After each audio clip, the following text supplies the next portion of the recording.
What am I going to do when I no longer have this? It's going to be a lost lamb.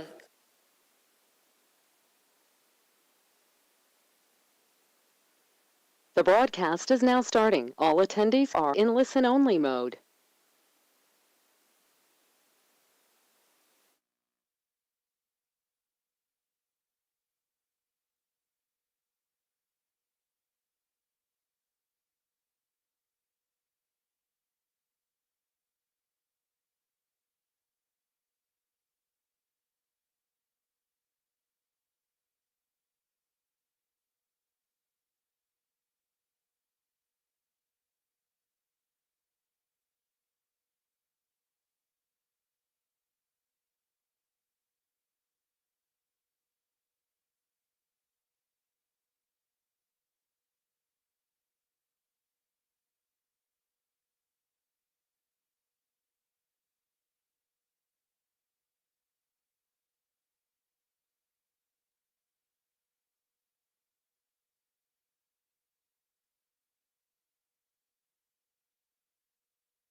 Malta.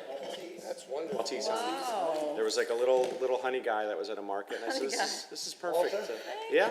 So I figured I was telling Karen and Steve, I said, pretty much everybody likes honey, so it's easy thing to bring back. Very thoughtful of you. Can we go there and live? What was it like? Get out of this.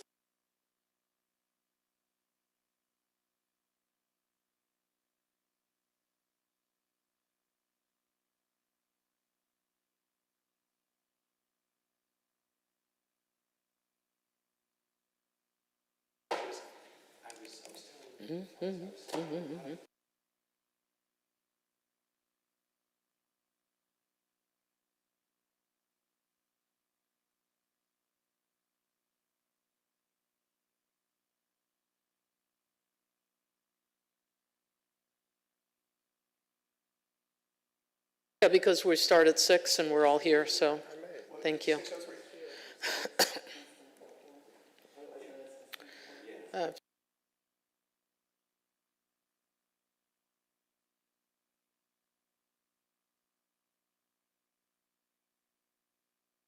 don't think we need her.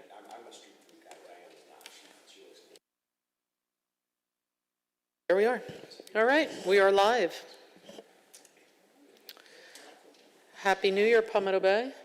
I'm going to go ahead and call this meeting to order. We will hear from the village attorney. We are going into attorney-client executive session to discuss the case of Alan Farquharson versus Village of Palmetto Bay, circuit case number 2025-017648-CA-01. Mr. Attorney? Yes, thank you, Madam Mayor. Happy New Year, everyone. Happy New Year. Pursuant to Florida Statute 286.0118A governing public meetings, I, as the attorney for Village of Palmetto Bay, wish to advise the village during this public meeting that I desire advice concerning the litigation of Alan Farquharson versus Village of Palmetto Bay in the Circuit Court of 11th Judicial Circuit in and for Miami-Dade County, Florida, case number 2025-017648-CA01. I ask that we hold an executive session as noticed today, January 12, 2026 at 6 p.m. Attending this session will be the mayor, vice mayor, council members, village manager, and myself, John Quick. Very good. So then I'm going to motion for a recess. Is that correct? Are we going to recess? That's correct. We'll recess and then go into executive session. Then when we're done, we'll reopen the meeting, close it, and come back. Very good. Can I get a motion to recess? Move it. Is there a second? It's been moved and seconded. I notice the clerk isn't here, so this portion, I guess she can just take the motions from the recording. Yeah, that would be sufficient. Yeah. Okay, very good. With that, we will slide to the right.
I'm going to go ahead and reopen our public meeting. We are back from recess. Is there anything else? Well, I do have quorum, kind of. They're here. Is there anything else? No? Then with that, do we adjourn? Can I get a motion to adjourn this portion of the meeting? Motion to adjourn. Is there a second? All those in favor? Aye. Anyone opposed? All right, very good.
Testing.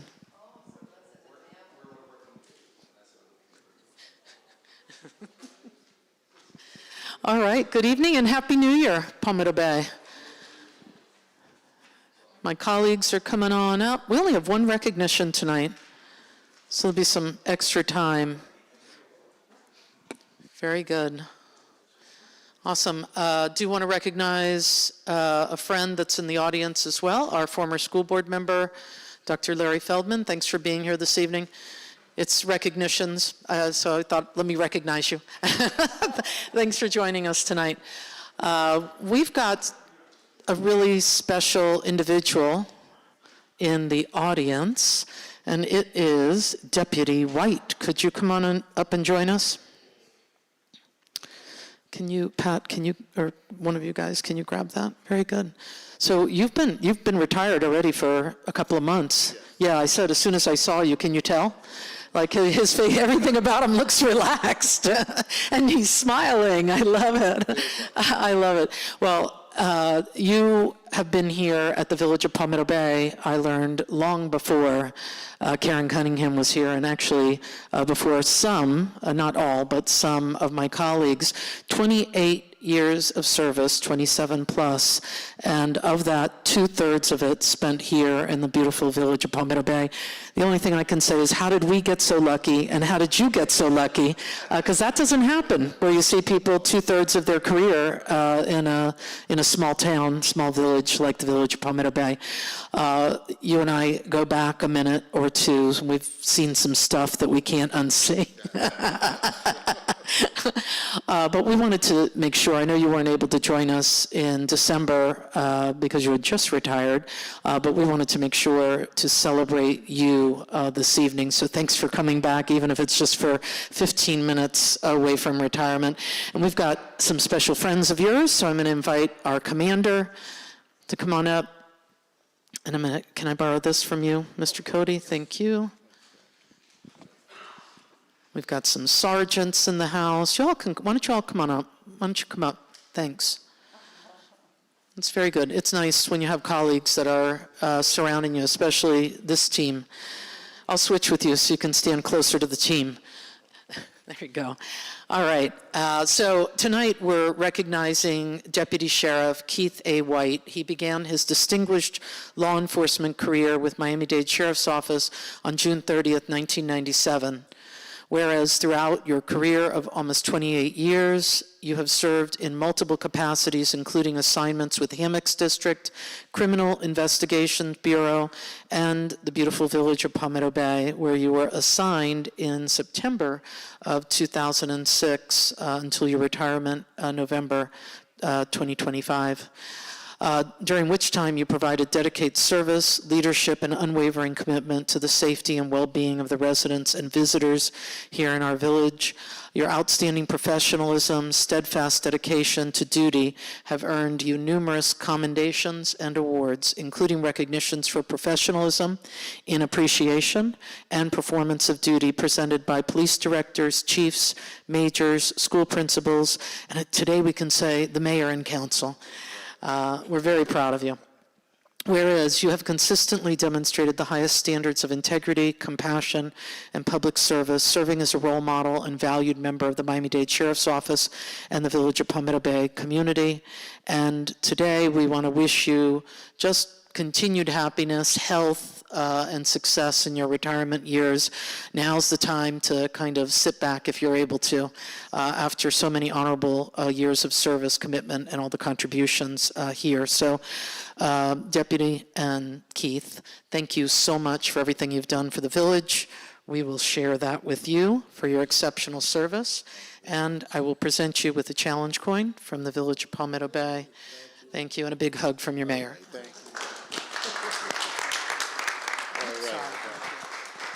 May I pass it to the commander?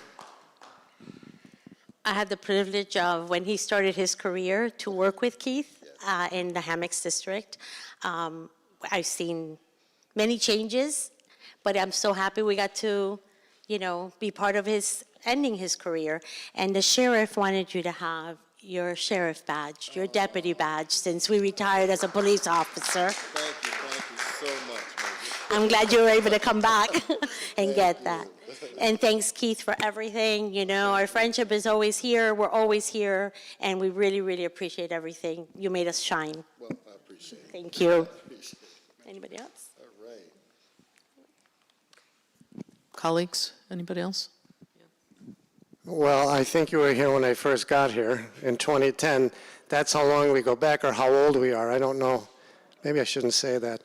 But I know many residents who've spoken highly of you for many things you've done to help people whose cars were broken down and whose homes were broken into or vehicles were broken into. And I've heard that through the last 16 years. So congratulations on your retirement, and thank you for your service here. Thank you.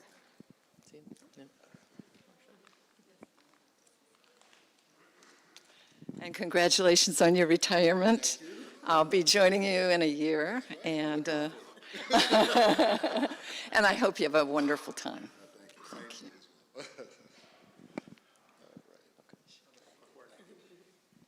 Yeah, I never had the pleasure of meeting you throughout your tenure here because obviously I'm brand new here. But I really appreciate all the work that law enforcement does in this community, and especially you as an officer. From what I've heard from my colleague Patrick, I really do appreciate the work that you do in the community. So thank you.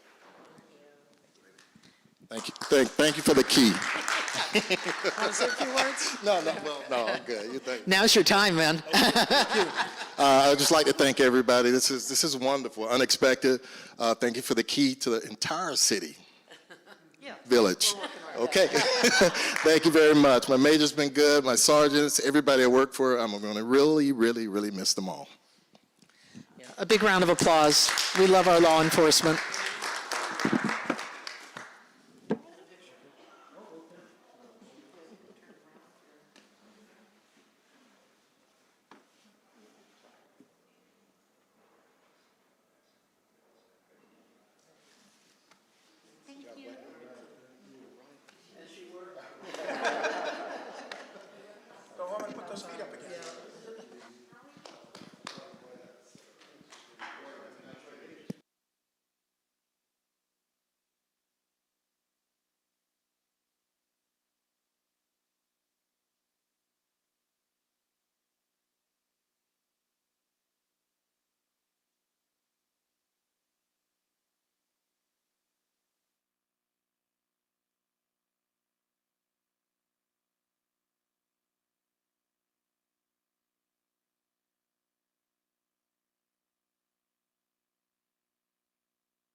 You're live. Very good. I was going to say this is going to be a great audience because everyone got quiet right on cue, even without a cue. Well, welcome. It is 6:59, so I'm going to speak very, very slowly.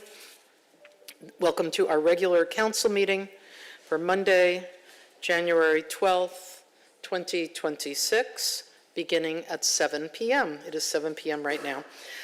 With that, Madam Clerk, can you please call the roll? Mayor Karen Cunningham. Present.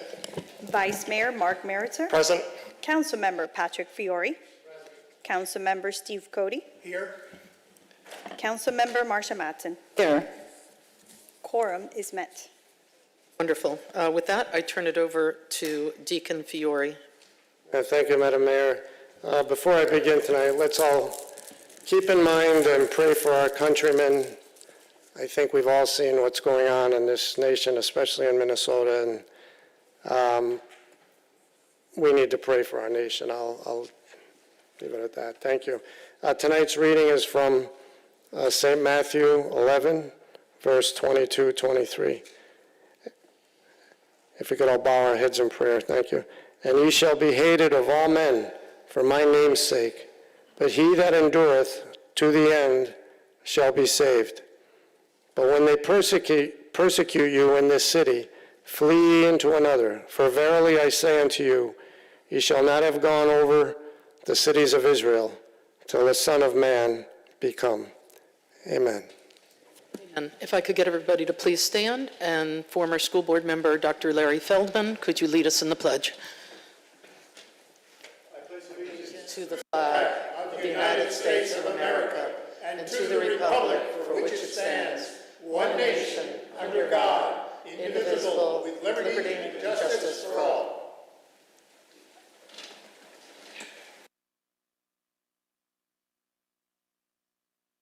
All right, it's a new year, but it's the same me, so I'm not going to read the decorum statement.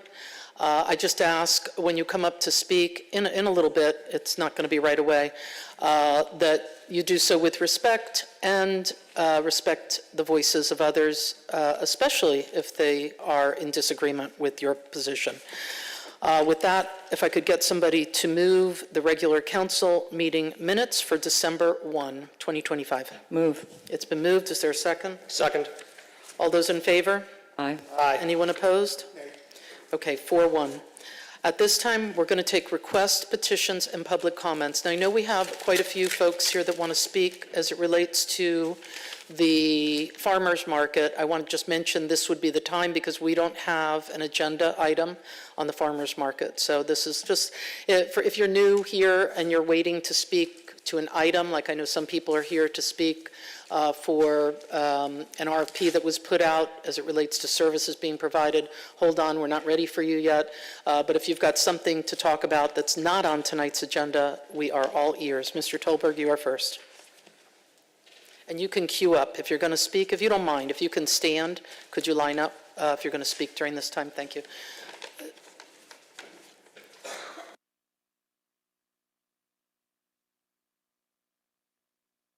Eric Tolberg, 7884 Southwest 179 Terrace. Happy New Year. Happy New Year. I have a handout which has this on the top side. It's a map, oops, sorry, upside down.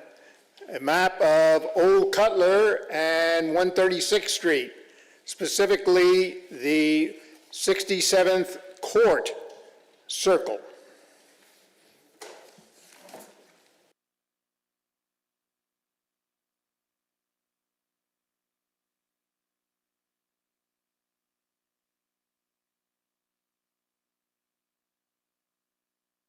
New traffic circle at Old Cutler and Southwest 67th Court, which is at the border of Pinecrest and Palmetto Bay, should have a pine rockland planting consisting of Pinus elioti, which is the Florida slash pine, and saw palmetto. The center of the traffic circle is an ellipse, 83 foot by 62 foot, large enough to have a significant planting. There should be signs at both Howard Drive Path and Old Cutler Path explaining pine rocklands. The number of pines would depend on the sight lines required that need to be preserved. This would be a wonderful natural area and unique to our two municipalities. Again, Pinecrest on the north, Palmetto Bay on the south. It would be look only, as it would be dangerous to have people wandering across the circle. If you agree, we should approach Pinecrest about a joint project. This is in the center of the 67th Court traffic circle. Thank you.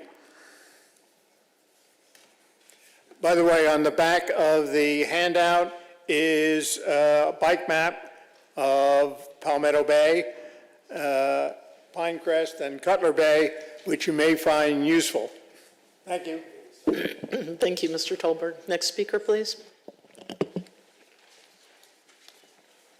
Good evening, Steve Kreischer, 18201 Southwest 98th Avenue.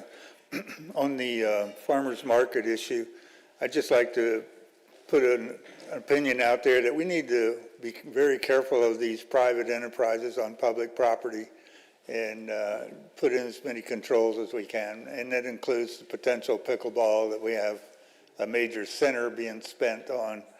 That's going to be expensive. But primarily, I wanted to make a request. On January the 2nd, I noticed that there was a public services vehicle in front of my properties, and a gentleman was taking pictures. And so I approached him to see what he was up to, and he said that he was responding to a Miami-Dade County inquiry about parking, which I didn't really understand, but then further discussion, I found out it was related to a note I had sent to the mayor of Miami-Dade County about the defecation of animals on my property, which wasn't where this guy was, but he eventually went around the corner and started taking pictures. After he took a lot of pictures of all of the evidence, I guess you could call it, he said that he would present it to his leaders, and that was the end of it. I haven't heard a thing since, and I was just curious if I could request a response from that investigation at some point, not tonight, but, you know, just somebody could get back to me and let me know what the decision was after the review, okay? Thank you. I saw the nod and the thumbs up from the manager, so he'll reach out. Next speaker, please. Thanks, Mr. Kreischer. Be careful.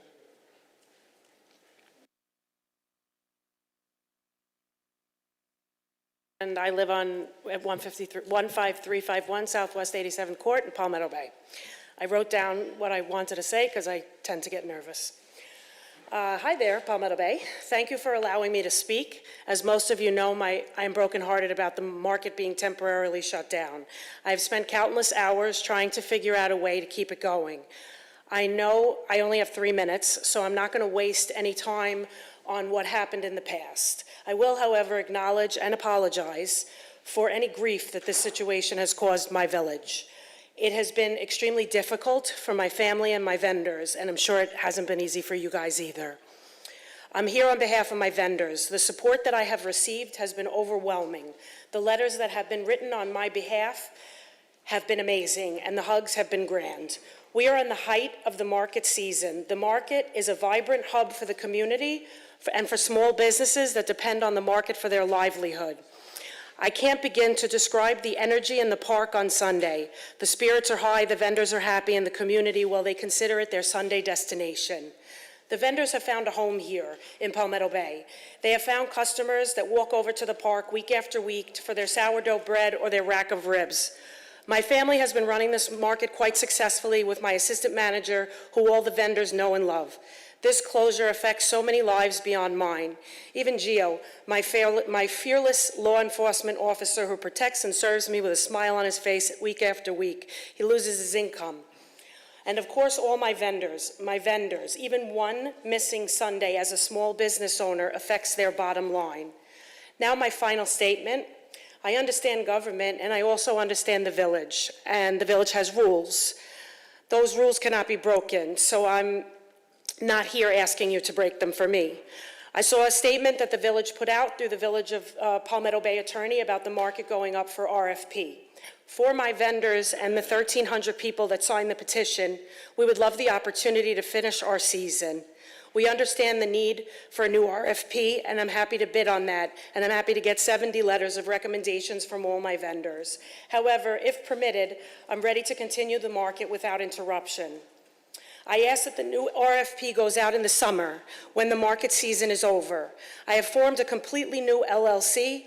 I have obtained a business license. I've even obtained insurance. I've done all this in advance in hopes that the village would allow an emergency or special events permit to remain open for the season. I have a packet here, which I'm going to leave for everybody to review. It can also be emailed. I know nothing will be decided today, and I'm happy to set up a meeting to talk. There is a notarized affidavit in here which says I am not partnered with anyone, nor will I ever be again.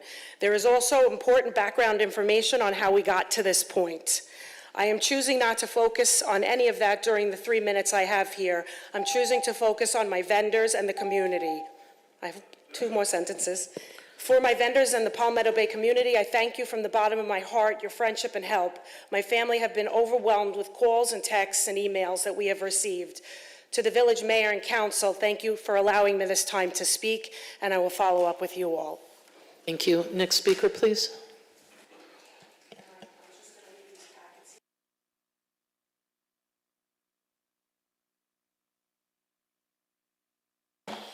Hi, guys. Don't mind just pulling the mic, yeah, so we can hear you. Hello? I wrote mine down, too. Good evening, Mayor Cunningham and council members. Name and address, please. Say it again? Name and address, please, for the Edward village clerk. Ferenzi, 15351 Southwest 87th Court, Palmetto Bay, Florida, 33157.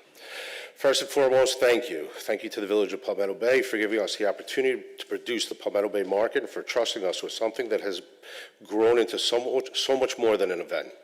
We are deeply grateful for the partnership that we've had with the village thus far. For more than a year and a half, the Ferenzi family has been the face, the hands, and the heart of this market. Barbara, Lila, myself, and often our children as well have been there every Sunday. We've opened up early, stayed late, and we've worked shoulder to shoulder with vendors and with the police department to ensure that the market runs safely, smoothly, and with respect for this community. This has never been about profit for us. It has always been about purpose. It's not a labor of wealth, but a labor of love. Because the Palmetto Bay Market is not just a place to shop, it's a place to belong. The market is a lifeline for over 120 small businesses, the local police and staff members who depend on us on this market on Sunday to support their families. In addition to that, it is where the neighbors connect. It's where friendships are formed and where the spirit of Palmetto Bay comes alive.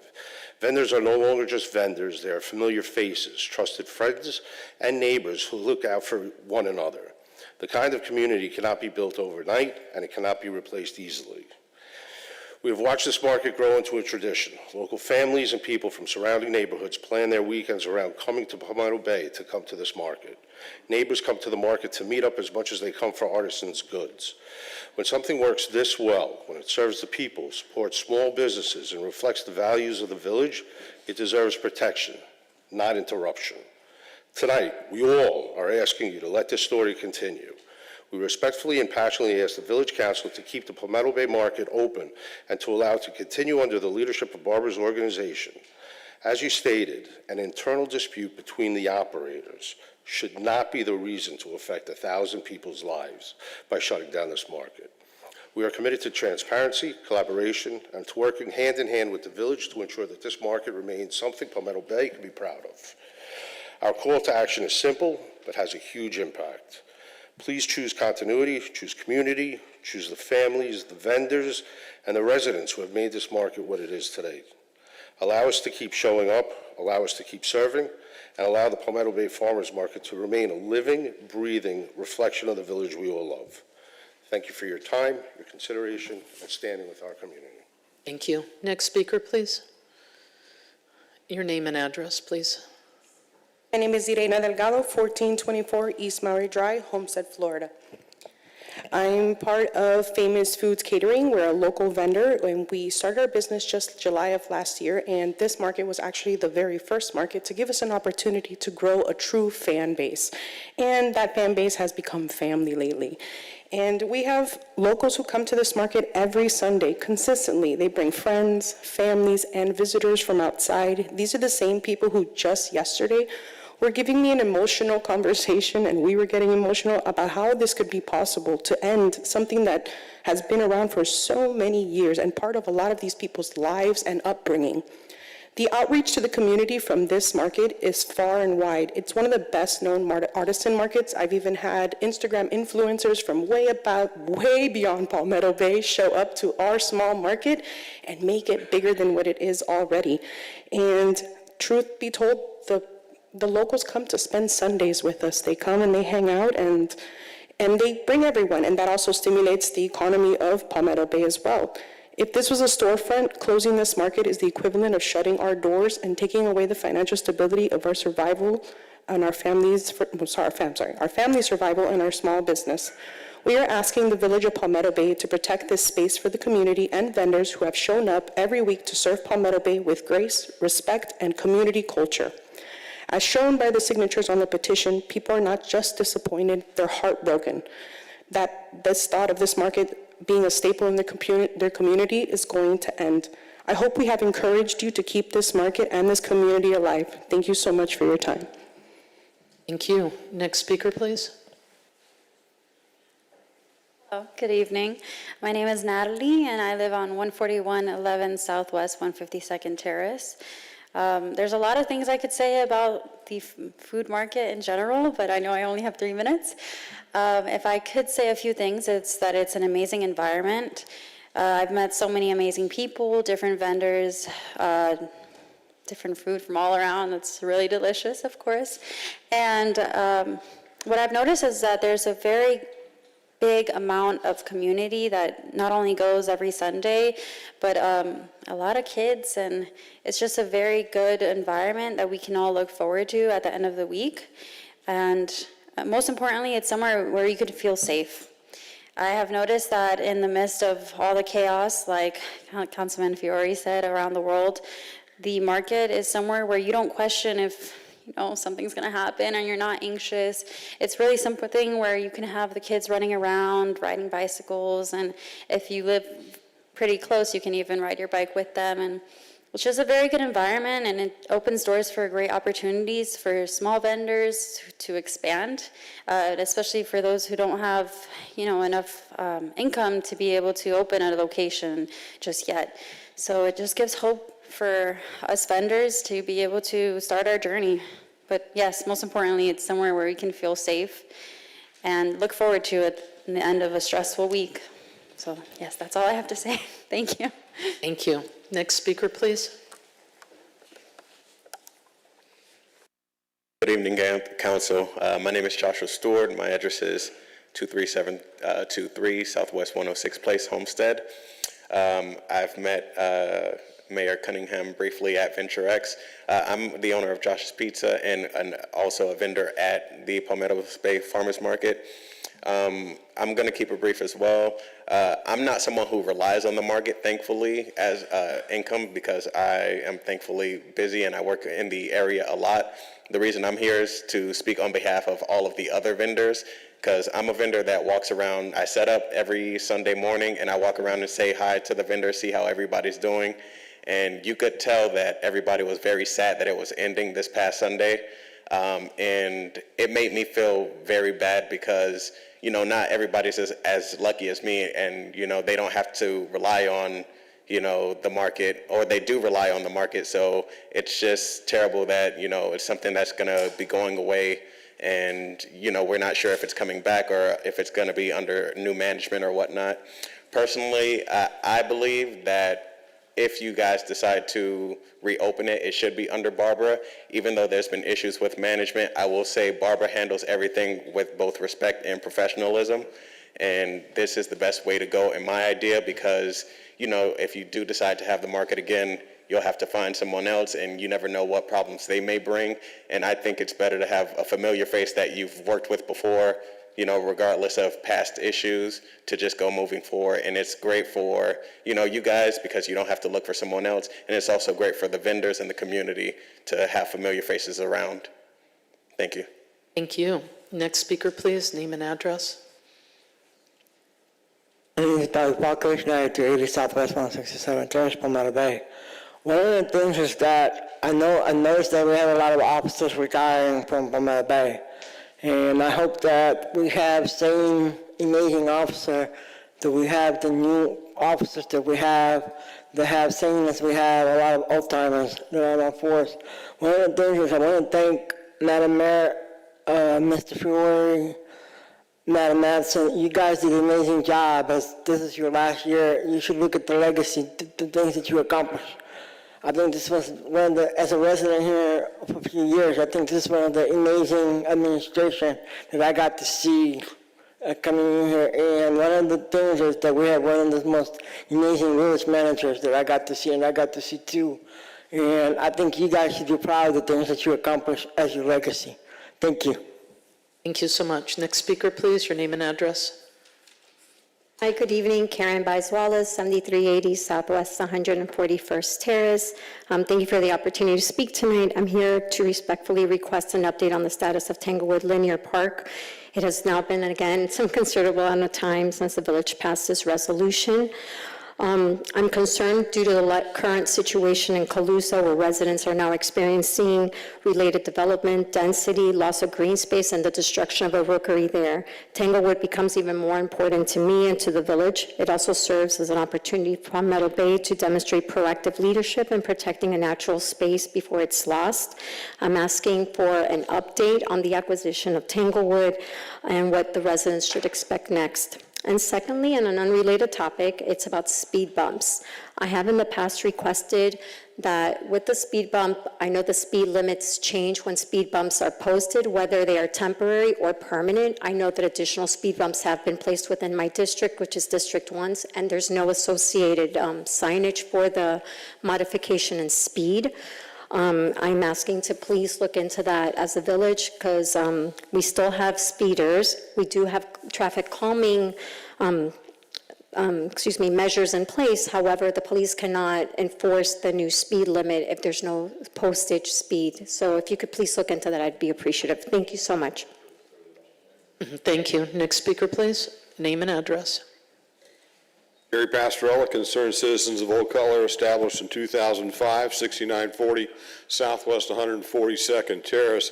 I hadn't planned to speak to this, but in regards to the farmers market, given the circumstances, you got to remember, these people have no place else to go. Whatever has transpired with management, management is here. I think that reasonable accommodations can be made at this point in time with the 5 of you to extend to the summer when they have to shut down anyway because it's too hot. Most of these people, once again, it's hand to mouth to be shut down such as it is. And given the fact that it has really brought a whole lot of camaraderie to Palmetto Bay, and I think it's more a necessity at this point in time to bring us all together. So whatever you have to do, and if you have to do it tonight, management's sitting right here, to extend to summer and then work out whatever you have to work out. I want you to think about the 120 individual business people and you're supposed to be a business community and support the business community. There's 120 of them here that need to be supported, and you have the opportunity to do that. Thank you. Thank you. Next speaker. Name and address.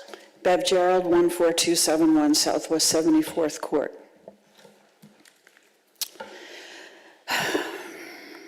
I wish to apologize to John Della Gloria for the statements that I said about him in 2023 and 2024 regarding his conduct at a Neighborhood Protection Committee meeting.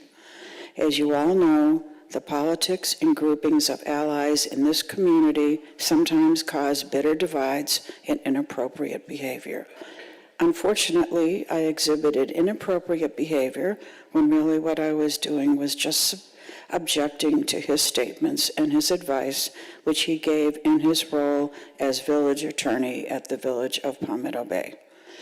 John, I am sorry for the anguish and embarrassment that I caused you and your family. I hope you can forgive me and we can move forward. I would be remiss if I did not properly thank you for the assistance you have given me at the City of Miami Beach, University of Miami, and here at the Village of Palmetto Bay. Thank you. Next speaker. Hello, everyone. My name is Monica. This is Lucci, address 60 Penana Drive, Hialeah, Florida. I am a vendor at Palmetto Bay Market. It's an amazing market. I do depend on it. I'm a stay-at-home mom, so this is all I do. I put everything, all my heart and soul into this business, and Barbara has been there since day one. Every single Sunday, I don't even know what time, 7 a.m. or something, making sure the parking lot is good and making sure all the vendors have the spot that they want. And like I said, I really depend on this market, and if you guys close it down, I don't know what I'm gonna do, so I really hope that you guys give us a chance and keep it at least into the summer. Thank you. Thank you. Looks like the last speaker for public comments will be you. Name and address. Good evening. My name is Karina Schmidt. I reside at 8225 Southwest 174th Terrace. And I'm here to speak on item 14D on the agenda and oppose the pedestrian bridge that would be built close to our house and would affect us directly. My family and I have 2 young daughters, moved to Palmetto Bay 2 years ago. One of the reasons we chose the neighborhood that we chose was because it's quiet and peaceful. I believe that opening up this pedestrian bridge would add to the already dangerous traffic that runs behind our house on the canal. I see people speeding by on their golf carts, ATVs, mopeds. I see, teenagers kind of, I don't know, I guess, doing risky behavior. And I think that building that pedestrian bridge would only encourage more of that.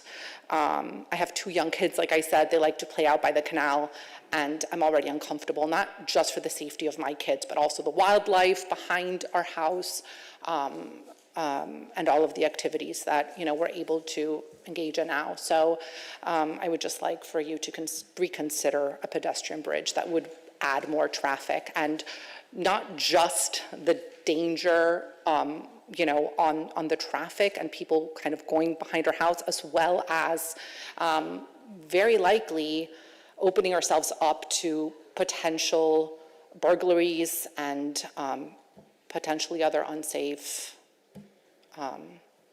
opportunities for bad actors. Thank you. Welcome. We won't hear item 14D for a little bit, Christina, but if you stick around, you'll still have 1 more minute of time to speak at that time, because this was requests, petitions, and public comments, just general comments. But thank you for coming out to the meeting. Okay, I'm going to go ahead and close requests, petitions, and public comments. I do want to, I'm so sorry, I am not going to close it. I've already forgotten. Madam Clerk, we have a comment by form. Thank you. The village clerk's office received 5 public comments by form for this section of the agenda. I will read the comments in the order they were received for a time allotment of 1 minute. The first comment was received by Patty Keller, 9121 Southwest 178th Terrace. The Palmetto Bay Artisan and Farmers Market on Sundays at Coral Reef Park by Barbara and Ed Ferenzi, Consulting Family, and James Lamorte is overdue for review and improvement. I've seen a petition circulating to save the market, and while I do not want the market to continue, I strongly believe it needs significant changes to move forward in a positive direction. I suggest Liz Ceballos to take charge of it. During my time as a vendor, the market was poorly managed by Barbara and Ed, as well as James Lamorte. Vendor fees were handled inconsistently, and some vendors were charged while others were not. I know this firsthand, as I was a vendor and had many fellow vendor friends who experienced the same issue. The next comment was received by Linda Miller, 8801 Southwest 176th Terrace. I am very pleased to see the work being done at the Woods. The progress off 168th Street seems to be a bit extreme. However, I'm trusting the contractor is following our pocket park plan. Sylvia Birdie Hernandez, 17945 Southwest 97th Avenue. To whom it may concern, you may have won in court, but you lost something bigger, your character and the public opinion. You made truth into a tool and pushed an honest woman to apologize just for being right. That isn't justice. It's a show, and you played the bad guy well. A win built on bending facts and using power means very little. It doesn't leave pride behind, only damage and doubt. She walked in with her integrity and walked out with it still intact. You walked out with a ruling and nothing more. Someday, that difference will matter more than any case you've won. John Lineberry, 13655 Farmer Road. I would like to thank our village manager, Nick Morano, and our police major, Maria Guerra, for their help in correcting the monthly citation presentation. In the past, when council meetings met at the beginning of the month, sometimes there was not enough time to compile the correct information or data due to time constraints or other situations. Our manager acknowledged this and contacted our major to solve this problem. The commander's report is very important to me. It gives us an idea as a village how we are doing. The data presented to the mayor, vice mayor, and council should be accurate to the month. This was not always the case. With this new solution that was agreed upon by our police, we will now get very up-to-date, accurate numbers. Our traffic police unit works really hard to keep our streets safe for residents, and they need that acknowledgement to be reflected with accurate numbers. The last comment was received by Eric Tolberg. However, Mr. Tolberg did speak in person and provided his comment. Thank you. Thank you very much. With that, and I don't know, Mr. Attorney, since we have the folks here from the farmers market, when it's your turn, could you kind of address the situation? I'd like to hear a little bit about it. And with that, I'm going to turn it over to the village manager. Thank you, Madam Mayor. Olga, if you could put up my computer here. Thank you very much. So let me jump right into the manager's report here. We did finally complete all the closeout for last fiscal year, and I'm very pleased to report we have just over $1 million budget surplus in the general fund. I really want to thank the department directors, the police commander, for the outstanding job in budget execution they did last year and they do every year. I think it's important to point out that keeping a very conservative outlook on the taxpayer funds have really paid off year after year here. And I just want to thank, again, all the department directors and the police major for that. Our annual audit, again, for last fiscal year is going to start in fact, literally a week from today. Looking at our current budget year, we are 1 quarter into fiscal 2026, and I'm very pleased to report the village does continue to generate a small budget surplus in the general fund. I want to give a special shout out to Major Madi Guerra, the two sergeants who she relies on for a lot of the budget execution, Sergeants Fernandez and Chang. I'm very happy to report the police budget in Q1 here is under by about 10% for the year. So very significant budget or very conservative budget execution by the police, and I want to thank them for that. Looking forward here at the 2026 legislative session, really the outlook looks to be heavily focused, no surprise, property taxes, insurance reform, housing affordability, education funding, and growth management.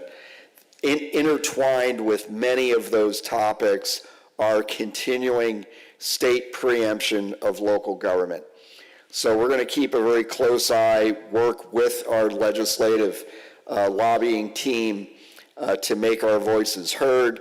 We do have our annual trip scheduled in Tallahassee for February 17th and 18th, and we'll obviously continue to provide weekly updates as the session progresses.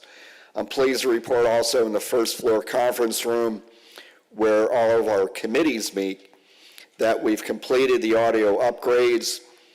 We've installed an assisted listening feature so that residents and attendees who are hearing impaired will have assistance and be able to hear a little bit better. And I want to thank the resident who brought that to my attention. And I also want to thank our IT department for finishing that quick upgrade. The Coral Reef Park Recreation Facility, if you drive by, it looks fantastic. We're working on a date right now for the ribbon cutting. We've had a little bit of an 11th hour delay. We're waiting for the water meter to be installed from WASID. We've kind of pulled out all the stops, trying to get that done as quickly as possible. But if you go past the building, it looks fantastic, and we really look forward to being able to set a date in the near future for a ribbon cutting.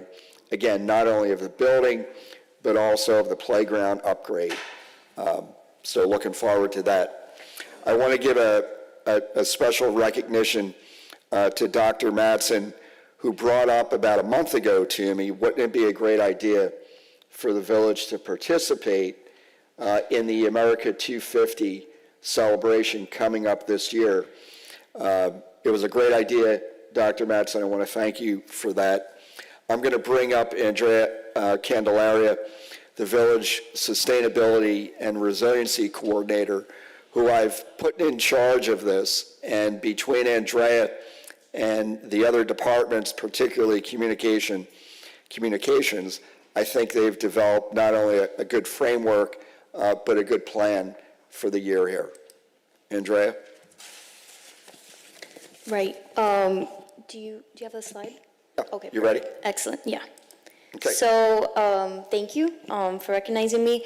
I'm really excited about helping the rest of the village being tasked with this awesome celebration. So this year, as you all might know, we are celebrating the 250th anniversary of the United States. And there's actually, on the federal level, there's a larger celebration with events that the federal government is taking on. But locally, we decided to take this on as well and to celebrate different initiatives, but also different events throughout each month, whether it's like a social media campaign, an actual event, a specific theme to commemorate the United States. So this month, we've unveiled the celebration here at this meeting. We're launching our social media campaign, and we're going to be celebrating as well at the Coral Reef ribbon cutting ceremony.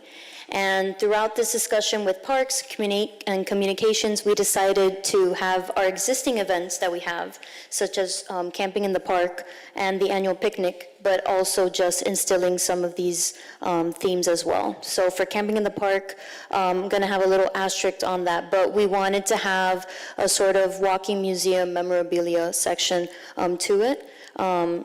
We're in contact with local organizations that, it's actually volunteers that, whether they're history teachers or they're veterans themselves, they have memorabilia that can be showcased at Camping in the Park. And in March, we also will have the annual picnic. We want to have a tent and also some fun giveaways for residents as well. In April, we really wanted to highlight, obviously it's Earth Month, so that's something personally, it's important.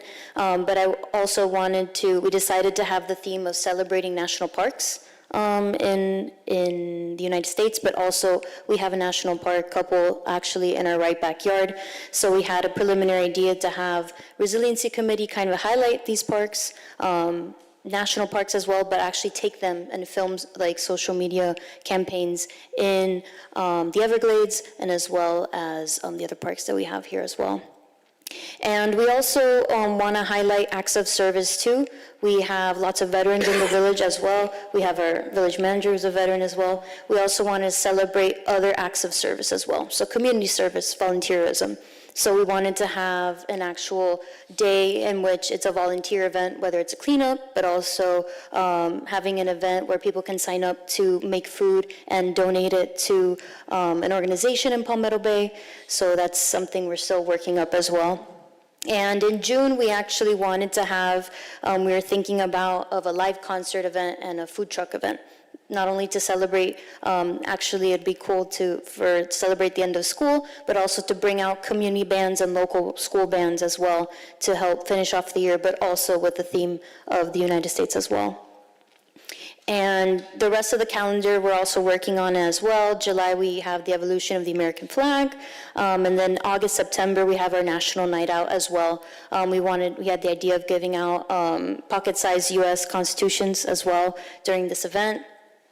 In October, we wanted to have a student photo contest of what America means to me, just like we've also had photo contests or painting contests before. We wanted to tie in that theme as well.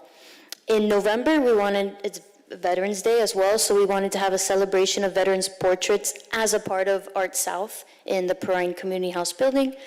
So we wanted to have that art exhibit as well in celebration of Veterans Day, but also with this theme. And lastly, in December, we wanted to also close out the year with having a community time capsule, which is actually an idea from Dr. Mattson as well. And we wanted to put a commemorative plaque at Village Hall in order to close out the celebration. And that's it. And I really want to thank, we're not done yet, but we're getting started, but it's going to be a lot of work from our department directors as well as everyone on staff, but we're excited to lead this on and here for any questions you may have. Questions? Vice Mayor? Yeah, so thank you for doing this. I love the presentation, and I also love the creativity, so thank you, Dr. Mattson, for proposing this as well. To our manager, one thing that was missing to me, this whole thing is amazing, but the one thing that would be the cherry on top of all of this is if we can have a July 4th celebration. Is that part of our plans at the moment, or is that something we're going to have to discuss as a council? We don't currently, Vice Mayor, if you remember, we no longer have the venue to do it. Sure, I mean, I would just add that since there's time, we're in January, we have about 6 months. Perhaps there's ways we can reach out to potential community partners. Obviously, the county has a lot of resources that we could potentially partner with because last year they had it at the golf course. So maybe that could be a consideration for us as well. So just wanted to put that out there. Okay. Councilwoman, go ahead. Thank you very much, Mr. Manager, for taking this to heart, and thank you, Andrea, for working on it. I'm very excited about it, so thank you very much. It's very worthy. It's America's 250th birthday, so we'll be celebrating in Palmetto Bay every month. Thank you. Are there any other questions? No. Thanks, Andrea. Thank you. Excellent. Okay, if you could put my computer back up, I'll run through the remainder here. Okay, moving on to Parks and Rec. Veterans Park, very pleased to notify Village Council the design and permitting process is complete. We received our last permit that we were waiting for last month. The RFP preparation is in progress. We hope to kick that out before the end of the month, and then we look forward to getting the submissions back for the Phase 1 construction of Veterans Park. Coral Reef Park, if you have gone out there lately, you've seen at the tennis courts we have not only new fencing, but the resurfacing is currently in progress.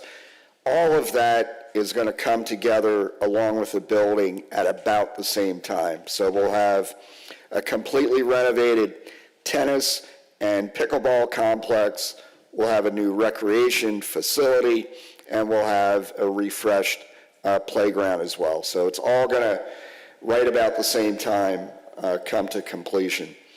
A pickleball facility here adjacent to Palmetto Bay Park, currently in the design and permitting process. Also, Palmetto Bay Park, the skate park contractor is going to begin next month and due to finish that project in June. Woods Phase 1 is in progress, and they're currently making very excellent headway, and they're going to achieve the goals of our year one project there. Public Works projects, 92nd Avenue, if you've driven on it lately, just about done. Subbasin 44, another project, major drainage project, just about complete. We have the final roadway restoration scheduled for this month. We're going to have additional drainage projects in progress.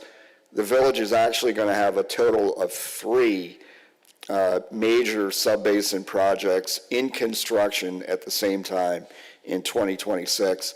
So we're making great headway on our stormwater master plan. The fiscal year 25 traffic calming program is in progress. Roadway improvements, as you see there on the slide, they're in progress. We do plan, in fact, I just signed off on the invitation to bid for the Southwest 82nd Avenue Bike Lane project. So that will be, that'll probably be launched tomorrow. And then finally, on your agenda this evening, you've got the contract for the sidewalk gaps along 184th Street. I'm going to be followed here by the police major, but before I go, just want to say go Canes. Andrea, wherever you are, this one's for you. All right, we got some shirts in the audience. Come on up, Commander. When you are ready, we are ready for you.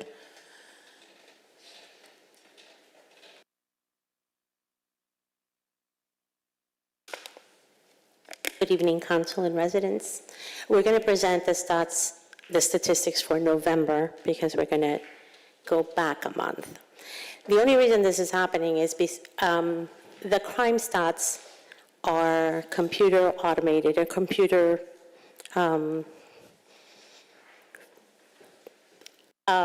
generated? Yes. Yeah. So what happens is that those are up to date to the time. I can run a report right now. I know exactly what happened today up to the time that we run that report. The citations are a little bit different because there is no way in the system to get a citation by address or grid. So those are done manually by the sergeants every month. So if the month ends in November 30th, like it did on a Friday, there's no time to collect all of the remaining statistics from the sergeants to present on Monday for the meeting. So the village had, a while back asked for real-time statistics, but we're going to go back to going back 1 month so that those citations are part of the map and they're completed. So as the crime statistics, the only way the numbers change is if someone reports something delayed. For example, on forcible sex offenses, we had one that was unknown Dade County, but she reported it here, so it counts, as a statistic for me. However, we had another one that the victim didn't report it until 12 days, 11 days later, and we can't control that. So we add one more to our offenses, but that very rarely happens. It's only a delayed report from the victim themselves or from the public. So the crime stats are up to date. The traffic citations are the ones that we have to manually input on the grids, even though we can run a report, but we can't get it by address or by grids. So those have to be done manually. So to start off, everything remains the same except for the larceny, the sexual battery. All the numbers remain the same, they never changed. So we're gonna go to the next one. Everything remained the same. Still the same. If you can get me the maps, please. Okay, we still had that one residential burglary. They just opened her garage door with the keys that they found in an unlocked vehicle. And then the vehicle burglaries remain the same.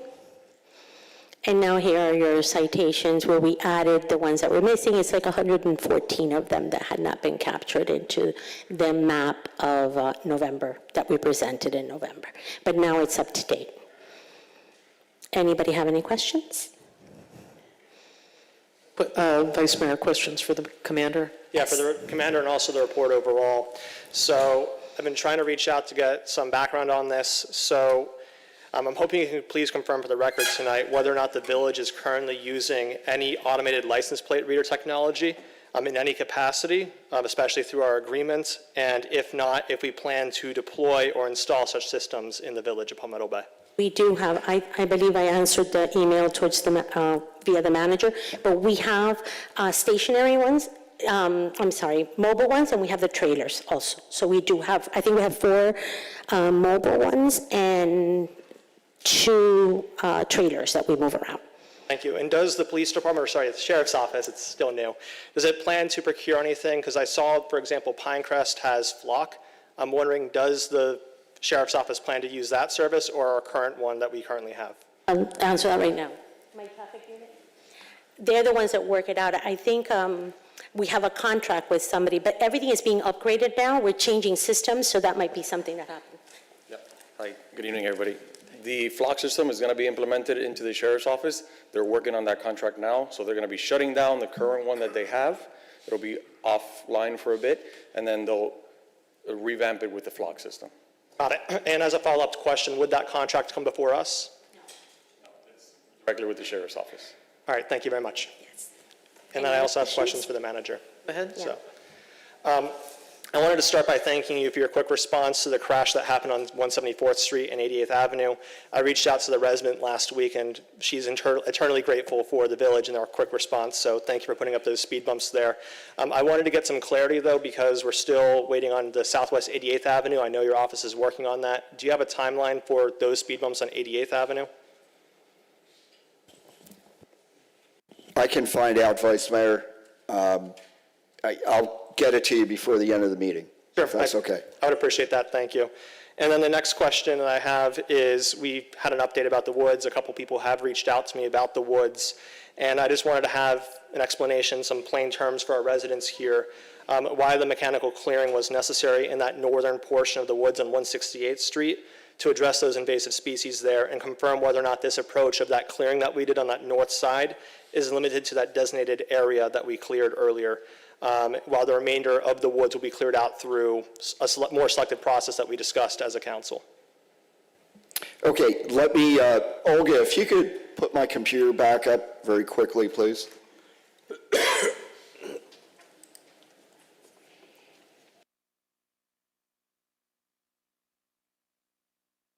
All right, I don't know if I did that. We have Director Carmona that just stepped out too, if you need her. Okay, you can actually take it down. There might be some type of technical problem here. What I was going to show, Vice Mayor, was a slide from the Woods meeting that we did with the community. It's also part of the not only our contract with IRC, but also of the year one statement of work. It shows that very specific area where the residents have expressed concern about what is called mechanical clearing to you. On the map, it is very clearly delineated as an elevated scraped area. And I actually have a statement from IRC, and if, with the permission of the mayor and the council, I'll read this very briefly. Go ahead. Thank you. Okay. The clearing of invasives along 168th Street to prepare the site for Pine Rockland restoration continues as per the plan. The footprint of the cleared area is established, and we are in the process of clearing away the organic material so that the substrate is suitable for Pine Rockland plants. A few more trees within that cleared area will be removed after we have tree permits from the county. We are working on the tree permits now and will coordinate with you and your staff. Most of the clearing for the Pine Rockland restoration in the southeast corner is also done. That is another area of the elevated scraped part. We have flagged the area of sod to be removed per the plan. The process of scraping and removing organic material is the best practice for Pine Rockland restoration. It provides suitable low-nutrient soils required by Pine Rockland plants and reduces the seed bank of Brazilian pepper and other aggressive weeds. The two areas we are scraping and preparing now are the only areas where pine rockland restoration is planned. As discussed, we may do some mechanical removal of Brazilian pepper in the northern part of the escarpment area along 88th Court, but the target ecosystem in that area is rockland hammock, so it will be reforested with native hardwood trees. As we have previously stated per the plan, all the work in the interior intact substrate area is being done by hand. I hope that, I see you nodding your head, so I think that did answer the question. Thank you. Thank you. Go ahead. Yeah, if you could please email the council that statement, that'd be greatly appreciated, so that can be shared with the residents who Will do. reach out to me. Yeah, and that was a great explanation. I appreciate that. The last question I have about the woods is that someone also reached out to me about the path planning. To my understanding, I've been told that that path is going through the woods. Some of the residents have reached out to me saying they prefer the path to go around the woods. I'm wondering if you have any updates on that path selection and if the community can be involved in that process. And we would love them to be involved in that process. We picked the interior, the east-west path as a matter of expediency in order to meet all the requirements under the lease agreement with the county. The village does intend, and we will eventually build the entire path around the woods as well. Thank you for that clarification. And just one more question. I'd also like to know whether or not the village is currently engaged with Ms. Cynthia Damos or any of her companies in any capacity, or have engaged with her since the month of October. We are not, and we have not been this fiscal year. Thank you. Thank you. Any other questions? I have a quick question. We had a resident ask about Tanglewood. I just want to respond, but I think there's no further update, but I figured I'd So let you just say it. very briefly, Madam Mayor, the attorney and I were on a call with the new leadership of ISD. I did ask the question, what is the status with Tanglewood? And the answer they gave me was they're still working through their due diligence on it. Okay, that's an answer. Very good. Question? Yes, I put in an email to the attorney today, and you became part of that thread about a proposed Senate bill on, it's called Infill Development Act, which is another preemption, if it passes, another preemption of our zoning code. And it looks, frankly, like it's directed right at FPL. That's my impression. So what I would like to know is, since I picked this up from reading the newspaper, why didn't we hear from our lobbyist about this? I know that you wrote that it just came out on Thursday, but I read about it in the Herald, and I think this is a proposal that is going to so impact Palmetto Bay that we should have heard from him. So why didn't we? I'll find out. Again, the bill literally came out on Thursday, I believe, last week. Okay. Anything else? Then, go ahead. Comment. I just want to reassure the residents around the woods that I had no part in naming a path after me, and in fact, I had no idea, and I'm rather insulted over the fact that my name was put in there, because I do not favor a path through the woods. I favor a path around the woods. So I just want to let neighbors know that, because I received some comments from neighbors who thought that I had betrayed them, and I didn't. I had no idea, and I do not want anything named after me. Thank you. Thank you. Are you good now? Thank you. Mr. Attorney. Yep. Happy New Year, everyone. Happy New Year. My invoices for the month of November are in the agenda for the general municipal services. If you all have any questions, please let me know. I know at least one of you did reach out to me with some questions, which I answered. So if you, before I get to the farmers market that the mayor had asked me to speak on, and I know the vice mayor had asked me in advance of the meeting to speak on as well. Before I get to that, if there's any questions, otherwise I can hop in on the farmers market issue. Questions? Go ahead. Just, so in terms of the farmers market, I'll be fairly brief. The village has a concessionaire agreement with an entity called Metro Flea Miami. That was the gentleman, the owner of that is Mr. Lamort. I think there was some public comment who mentioned him by his given name. As I understand it, Metro Flea Miami has some sort of separate agreement, separate sort of partnership agreement with Ms. Ferenczi to, again, I'm not privy to that agreement, but my assumption and what I understand is basically to run the farmers market, and it's a, for lack of a better term, partnership between the two of them. For a number of months, at least since I have been involved here, and I understand it was going on before, there was some form of dispute going on between the two of them, and I know that because I spoke with the attorneys for both parties on the issues as they were trying to work them out. The village's position was really, listen, guys, work it out. We love the farmers market. We'd like to keep moving forward. It's great. Just please work it out. Some issues arose at the beginning of December with regard to vendors that made it untenable to continue going forward. A notice of termination was sent out on December 16th to Mr. Lamort. Under the agreement, the termination the village has to give at least 30 days notice for termination, which the village did, which means the agreement with Mr. Lamort will be terminated as of January 15th of this year, so by the end of this week. The village is moving forward with a new procurement process. I believe that the bid documents will be going out shortly. I believe it'll be this week.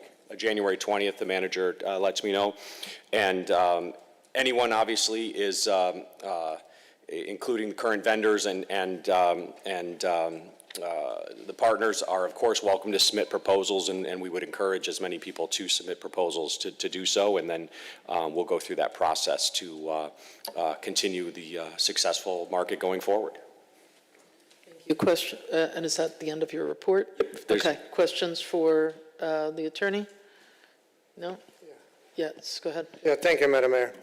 So, Mr. Attorney, while and I don't have an issue with doing the RFP, so my question is, could we do a 60-day cooling off period, or whatever you want to call it, just to keep the current farmers market open for a few more months, with the realistic expectation or not that both parties may or may not come to some type of settlement? But I do it more actually for our residents and for the vendors.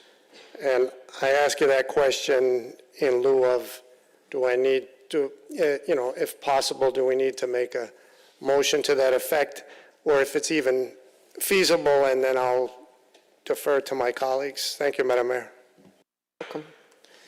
I mean, the agreement is still technically valid. I mean, we are the ones who terminated it. I'd have to speak with staff in terms of the desires based upon and I didn't get into all the history just because it's not really our place, but it was impacting the village, the vendors, and some of the residents. But at least as far as we know, so to answer your question, I mean, in theory, yes. As a reminder, though, our agreement is not with Ms. Ferenczi and her company. Our agreement is with Metro Flea Miami and Mr. Lamort. So it would, if the village wanted to continue the current farmers market agreement, it would have to engage in discussions with Mr. Lamort or anybody acting on his behalf to do so. And the agreement would be, if it were reinstated, would be with him. It's the agreement is not with Ms. Ferenczi's company. Madam Mayor? Yes. Thank you. So I mean, I would like to see that happen if it can, but I don't want to have the village, I don't want to have liability either. So I guess I'm going to have to defer to your, I mean, that's what I want to do for the residents and for the vendors, but if it's legally not sufficient, I guess I would say I would have to defer to you. Thank you, Madam Mayor. Thank you. And then, Mr. Manager, what would be the turnaround on, I know we're putting out RFP on the 20th. This is just to give the vendors some kind of time frame. Then what would come to us, it would go out, it gets. Well, in an ideal world, Madam Mayor, it'll come back to you for the April regular council meeting, assuming everything goes according to the timeline, and then assuming the village council would approve the contract, the new operator, and the new operator could begin almost immediately after that. But it'd probably be April. Okay, thank you. All right, Vice Mayor? Yeah, agnostic of the prior situation, I'm wondering if there's a way, either through special council meetings or otherwise, for us to call a special meeting or do something to accelerate this process, because I know a lot of people are concerned that once May or June rolls around, it becomes a lot more hot outside. So I feel like it would be nice if we could at least try and accelerate this process, and I'm wondering if there's something that we can do to do that. Certainly. I mean, obviously, if the village council would like to do a special meeting to review and approve a new vendor contract, certainly. So if it's okay, I'll speak with the manager. We'll find out what the time frame is for submittals to come back through the process. And as soon as they have them in and are in the process of judging them, or evaluating them, I guess I should say, we'll make a decision for scheduling a special council meeting, which we will ask the clerk to double back with everybody to, so that we're all on the same page and we can all be present and all be available. I think that's a good middle ground. All right, thanks. All right. Madam Clerk, sorry, your report. Thank you. Good evening, Honorable Mayor, Village Council, and residents of Palmetto Bay. My clerk report is to provide you the announcements of the public meetings for January 2026. Welcome to our first meeting of the calendar year. It's nice to see everyone back and seeing the public participate during our first meeting. With that said, the Art in Public Places Advisory Board is meeting on Thursday, January 15th at 6 p.m. The Charter Revision Commission is meeting on Wednesday, January 21st at 6 p.m. There will be a joint meeting of the Tree Advisory Board and the Resiliency Committee on Monday, January 26th at 5 p.m. There will also be a joint meeting of the Education Advisory Committees between the Village of Pinecrest and the Village of Palmetto Bay on Monday, January 26th at 6:30 p.m. at Evelyn Greer Park in Pinecrest. There will be a regularly scheduled meeting of the Education Advisory Committee on Tuesday, January 27th at 6:30 p.m. All public meetings provide an opportunity for the public to stay informed and actively participate. Please be advised that the Committee of the Whole workshop scheduled for Tuesday, January 13th, and the zoning hearing scheduled for January 26th are canceled. Village Hall will be closed on Monday, January 19th, in observance of the Martin Luther King Jr. holiday. The next regular council meeting of the Village Council is scheduled for Monday, February 2nd, 2026 at 7 p.m. Thank you so much for listening to my calendar update. Thank you. Thank you. All right, we're going to get on with the show. If it's okay with everybody, oops, you know what, 1 second. Board and committee reports, could I get someone to make a motion? Is there a second?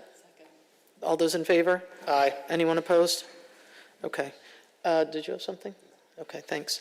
If it's okay with everybody, I know we've got two groups of people out here that came to speak to two different items. One is 14A, which is the naming of Greg Zoyer Street, and then the other is item 14E, and if you all spot something else, let me know, and that's for procurement for comprehensive programming and coaching services at Coral Reef Park, tennis and pickleball. So I spoke with both those groups. Is it all right to move those up?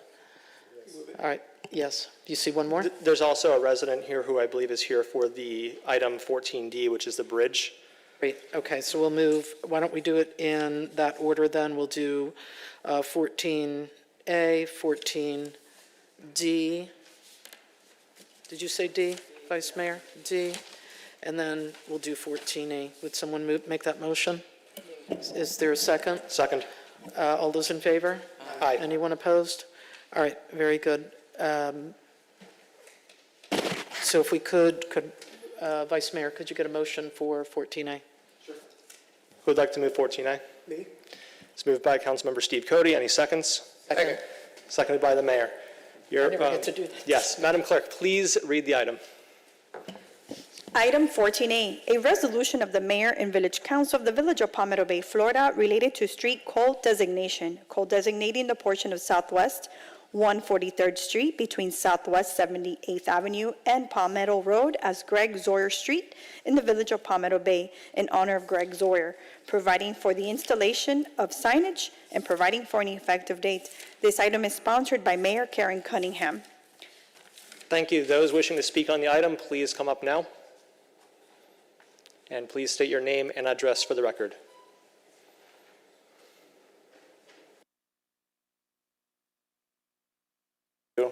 Sean Zoyer, 6280 Moss Ranch Road in Pinecrest. I'd first like to thank the mayor and the entire council for taking the time and giving us a special opportunity at remembering my dad. I'm going to try and give you a brief overview of who my dad was in 3 minutes. So my dad brought us to the area in what is now Palmetto Bay about 46 years ago. Hard to believe time has flown by so quickly. We lived on 143rd Street and 77th Avenue, which is my childhood home and the home my mom and dad lived their lives in. I am first thankful my dad lived to 82 years old. I'm thankful that I was able to spend so many years with him, knowing that not everyone is so lucky to spend that many years with their father. He was able to celebrate 50 years with my mom and his wife, and watch the birth of their 4 amazing grandchildren, watch 2 graduate from college, and watch the other 2 through middle school and their first years in high school. There wasn't a day that went by that my dad didn't talk about each and every one of them and their accomplishments they've had thus far. My dad had an amazing career spanning almost 50 years in the Miami-Dade County public school system. He was the recipient of numerous honors and awards, decades of leadership in school system innovation. He began his career as an art teacher. He later moved to Palmetto Senior High, where he was in charge of CSI and was the school's tennis coach and taking them to many state appearances. He later was asked to become the principal of Camel Drive Middle School and Homestead Senior. While at Camel Drive Middle School, Hurricane Andrew ravaged the area and George H.W. Bush visited the school and our family. Although I was young, the memories are vivid and we were able to spend some time with him. And later, the president would send his presidential pin to my father and a picture of their time together. My dad's big break was when he was asked to lead Miami's first ever mega magnet high school, Coral Reef Senior High School. We were there for the groundbreaking, and he worked tirelessly to develop programs, hire teachers, and he worked out of a trailer until the school was complete. At its peak, Newsweek ranked Coral Reef High School the 19th best high school in the United States in 2008. He valued community partnerships, and he went on to raise $6 million a year for scholarships through those partnerships.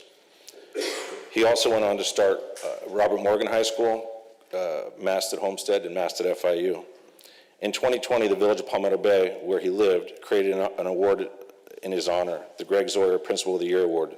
The award, as you may know, is bestowed upon the principal in Palmetto Bay who has gone above and beyond the call of duty while serving in their role.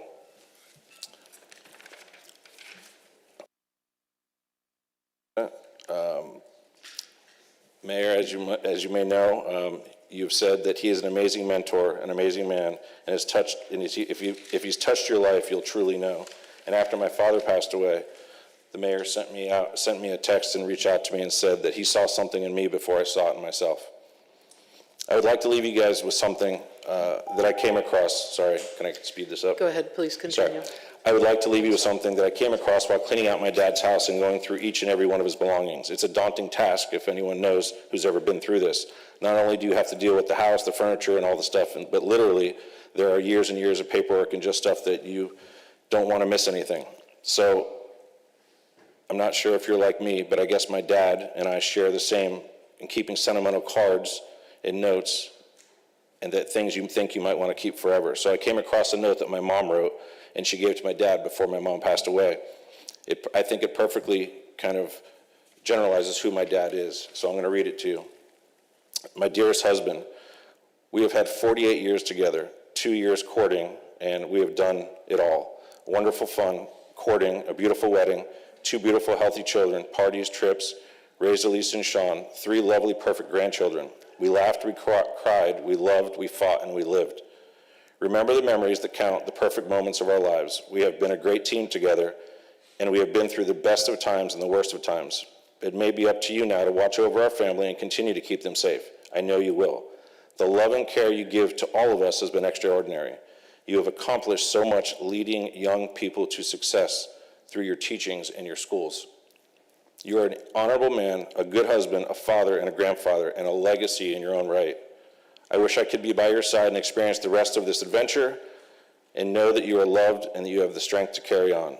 See me in the smiles of our family and know all is well with them and me, and thank you for my morning coffee each day. Thank you. Anyone else like to speak on this item?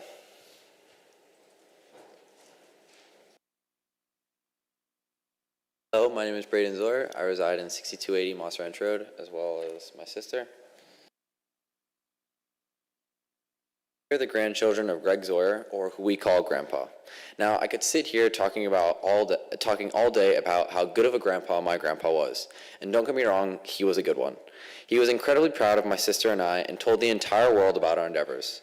Almost every time I saw him, he would introduce me to someone new and they would say to me, "You must be the sailor my grandfather always talked about." And I was always proud to say, "That's me." But he wasn't just a good grandpa to my cousins and I. He was an incredible person to everyone. He funded 5 different high schools in Miami and gave everyone a chance no matter what. He truly changed their lives and how he saw something in them. Even when no one believed in them, he was always there offering his support. He took so much pride and joy in his community, supporting everyone. I vividly remember when a woman named Luisa Santos was running for a position in the school board. He gave us a sign to put out in our front yard, and he called my dad every single day saying, "Sean, make sure you put that sign up," until he actually put it up. And he always put everyone before himself. I mean, he would literally starve himself so that the family would eat. Every single holiday dinner, he would ask every person at the table, "Is that enough for you?" And my dad would always say, he's fine, don't worry about it." And my grandpa would respond, "I don't want the kid to starve. Here, have some of my mashed potatoes." I saw this side of him as well, but in a different way.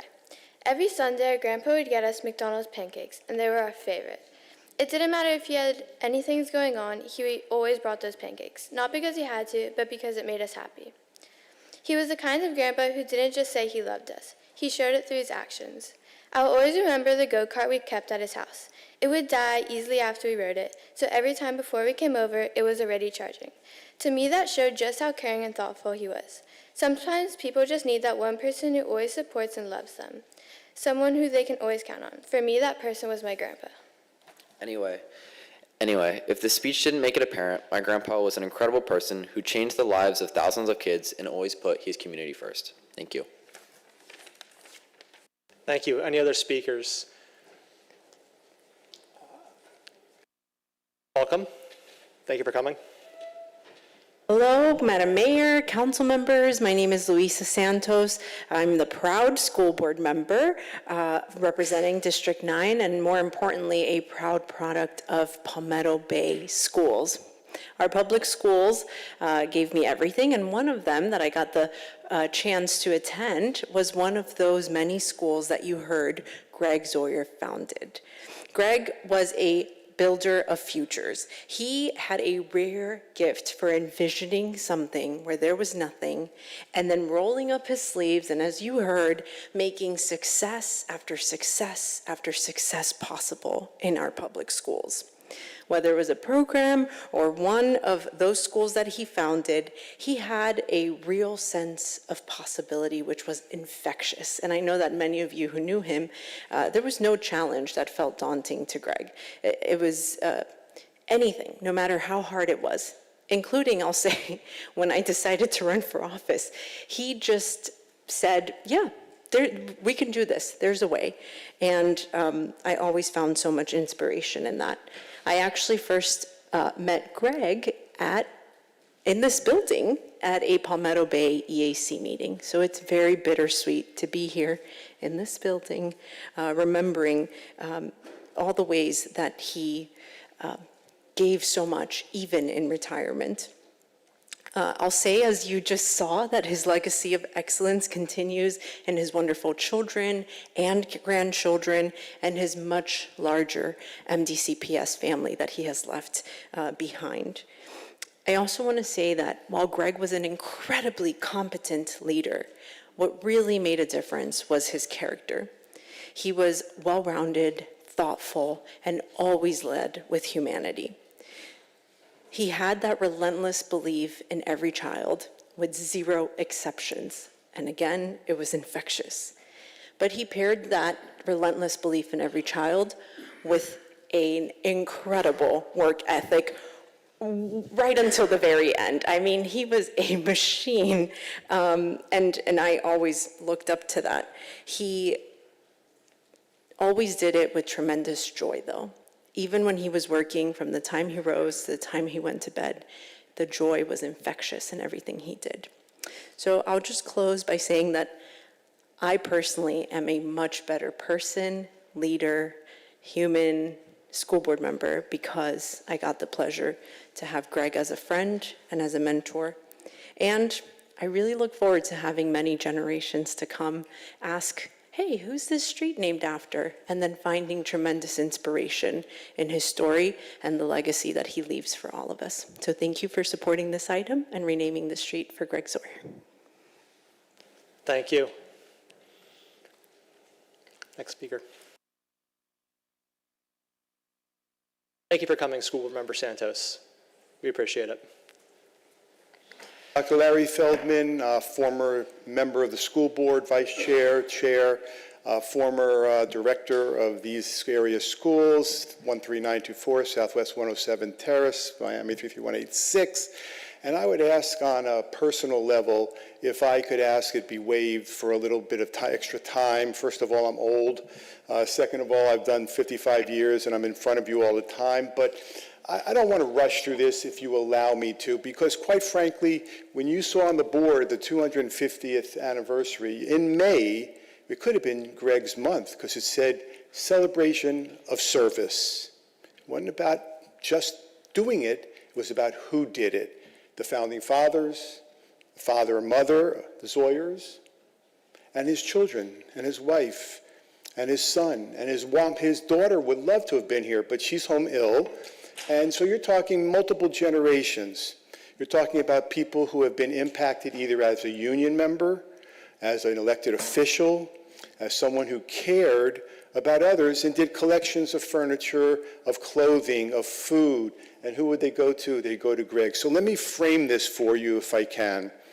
Yes, you wanted a school. Well, as you know, Dade County Public Schools did not know, unfortunately, that things existed south of 152nd Street. All the way down, that goes to 312 for years. And it took us for years to find the right person who would be able to go to speak to Reverend Ferguson and say, would you support us if we were to put a mega magnet right there on 152 if we promised to have equal number of children across the board on all categories, whether it be gender, economics, special needs, racial. And he said yes, because he believed in Greg Zoyer. That was the key to change the whole thing, the whole picture of South Dade going from 152 to 200 and then to 312. He was very successful there. He ran the school not as a principal, but as a dad. You know, principals are trained to do paperwork. They're trained to color in the bubble. They're trained to make sure they follow all the curriculum and rules. Greg was trained to be a dad. He was a dad to every student. He was a dad to everyone who needed to sit in his office and talk to him. He was always available. He held out his hand for so many children that could not see the horizon unless they grabbed his hand and he lifted them to see something further than they were maybe meant to see. So we ended up sending Greg, as you heard, he was a 6 magnets. We ended up sending him to Robert Morgan. And we said, we need to change the school. We're right here in the middle of a major area that needs economic development. And so we created a school of not just vocational, but of college era. He had that school running almost 24/7. One of the things most people don't know is he also serviced the people in that area, people who lived in less than they had economic means, people who went from hand to mouth, paycheck to paycheck. So how did he do it? He was a different guy. There was no book to think out of. Greg Zoyer calls Westinghouse and says, you have a lot of people who come down to this area and fix their machines. Westinghouse air conditioners, Westinghouse refrigerators, plumbing, washing machines. I'll tell you what I'll do. I'll give you an entire wing of our automotive area. Bring all your machines down there. Train your people to service those machines right here in my school as that technical and vocational center. And then when you're done, allow me to sell these machines, which are still new, as used to the people who live in the area. And for years, he did that. For years, he would use his culinary arts skill sets with people who came from Royal Caribbean and people from Europe as chefs, and he would order food and Thanksgiving dinners and just give them out. Someone has to pay for that. If it's a school system, then they look for that money. But Greg was different. Greg said, no, we're not going to do that. We're going to do it because we're supposed to do it. It's part of our being. It's about being kind and generous. It's about having an understanding of what grace means. It means being grateful and gratitude. And with that, we moved him to start a new school. Homestead was having a problem. The superintendent at that time was looking to bring back the entire Dade County 34 municipalities under one roof. We sent Greg there to the hospital and said, can you make this into a magnet school for medical students, students who want to be physical therapists, biomedical engineers, pharmaceutical engineering, and anyone who works in the office. And he took everyone. Thank you. He took everyone. I appreciate that. Thank you, Mr. Vice Mayor. He took everyone. He took the kids who lived across the street and were not supposed to go to these schools. But he didn't know that. Everyone had a chance, and everyone had him on their side. As he walked halls, he would stop, give out hugs, give out handshakes, ask, what are you doing? Where are you going? How can I help you? That's not a principle. That's a legacy of a person. That's like you all. As I listen to what you listen to, every one of you are responsible for all those people that live and trust you to make those decisions. And they care deeply. They act with a great deal of rapport and kindness. And you did the same thing. Greg Zoyer did a different thing all the time. He made it a part of his life to ensure that not just access and opportunity, but that the funding was there to go to college. Unfortunately, when he became a little ill after his wife passed and he moved to Weston, he did not know that the many kids that were working within Weston's palace were also kids who graduated from Coral Reef, from Mast Academy, and from Homestead, Robert Morgan. It is an amazing thing to sit there, as I used to watch him.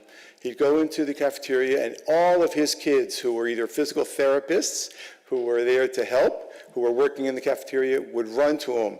And he would help them figure out what they need to do to get to college. So we're not really naming a street after him.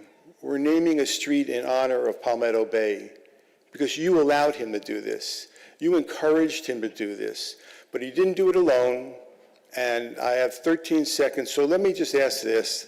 If it was me and I was sitting up on the pulpit where I used to work, I'd be saying, how come it's not Greg and Joanne Zoyer?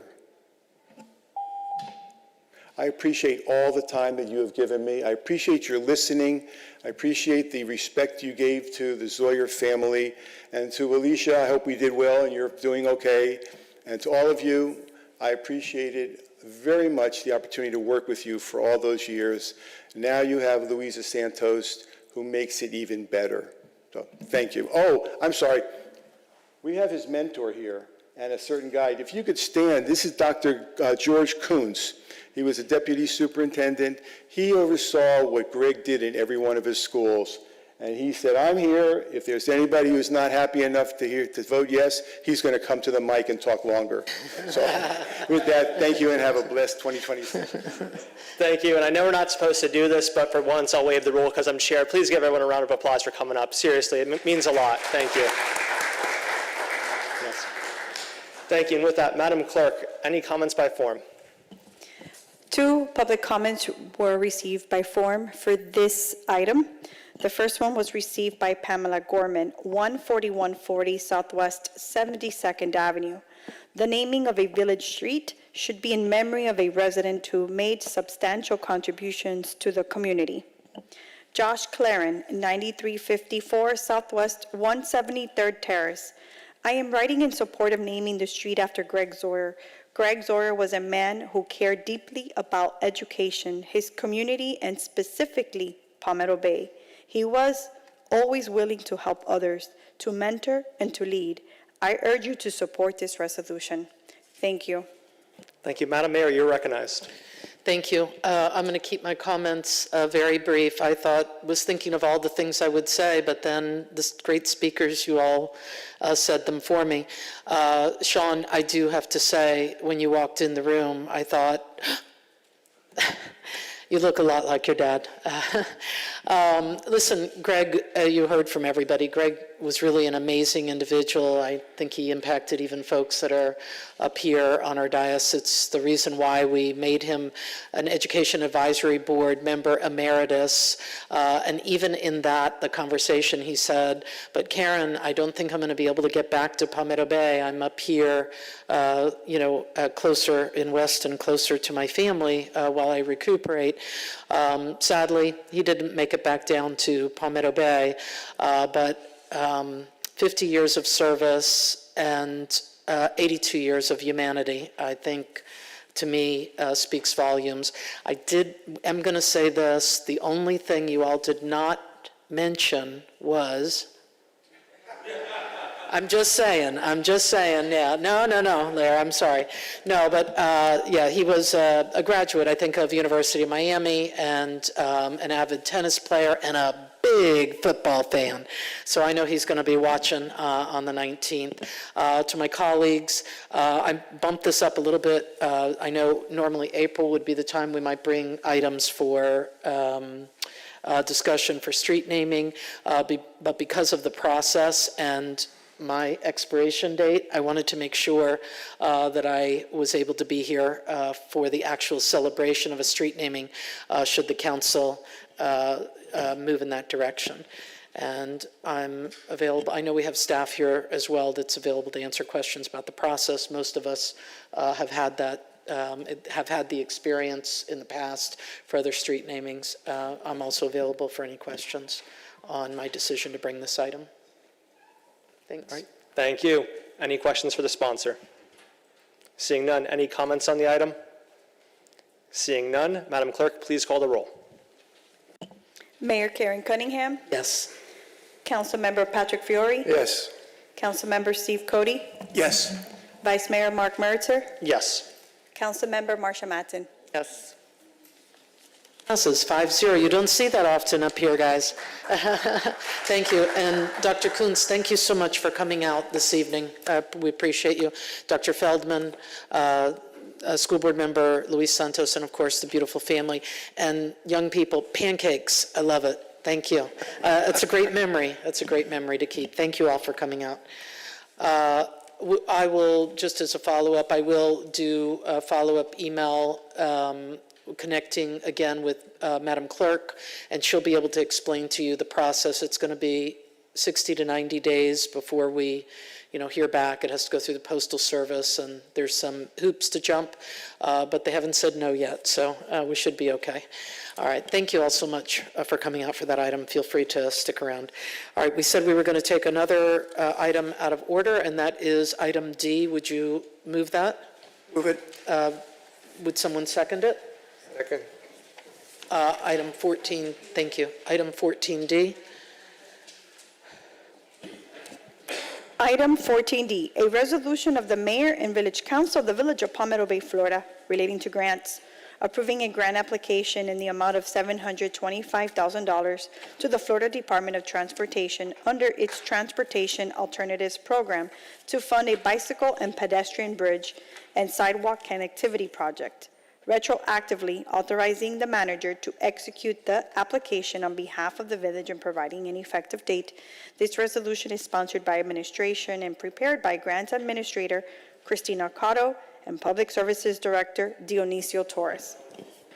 Great, with that, we did hear, if you're going to come up to make comments, now would be a good time. We did hear from you. I didn't want to stop you because you're on a roll, but you only used 2 of 3 minutes, so I'd permit you another minute if you want to come back up for the item to speak. It's entirely up to you. Whoever else is going to speak, come on up. All right, Mr. Tolberg, not surprising.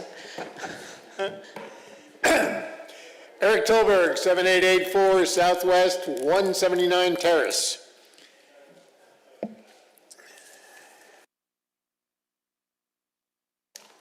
Southwest 176 pedestrian bridge is needed to provide bike ped access to the southeast corner of Palmetto Bay to the remainder of the village. Those who live there, including myself, cannot access the rest of the village without crossing 40-mile-an-hour Old Cutler Road or 40-mile-an-hour Southwest 184th Street. The pedestrian bridge will connect Village Hall, Palmetto Bay Park, and the west part of District 3 with Sadowski Park, Ludovici Park, the Palmetto Bay Library, Thalata Park, and the 1.1-mile path around Palmetto Bay Village Center. Soon there will be access to the natural area on the southwest corner of Palmetto Bay Village Center.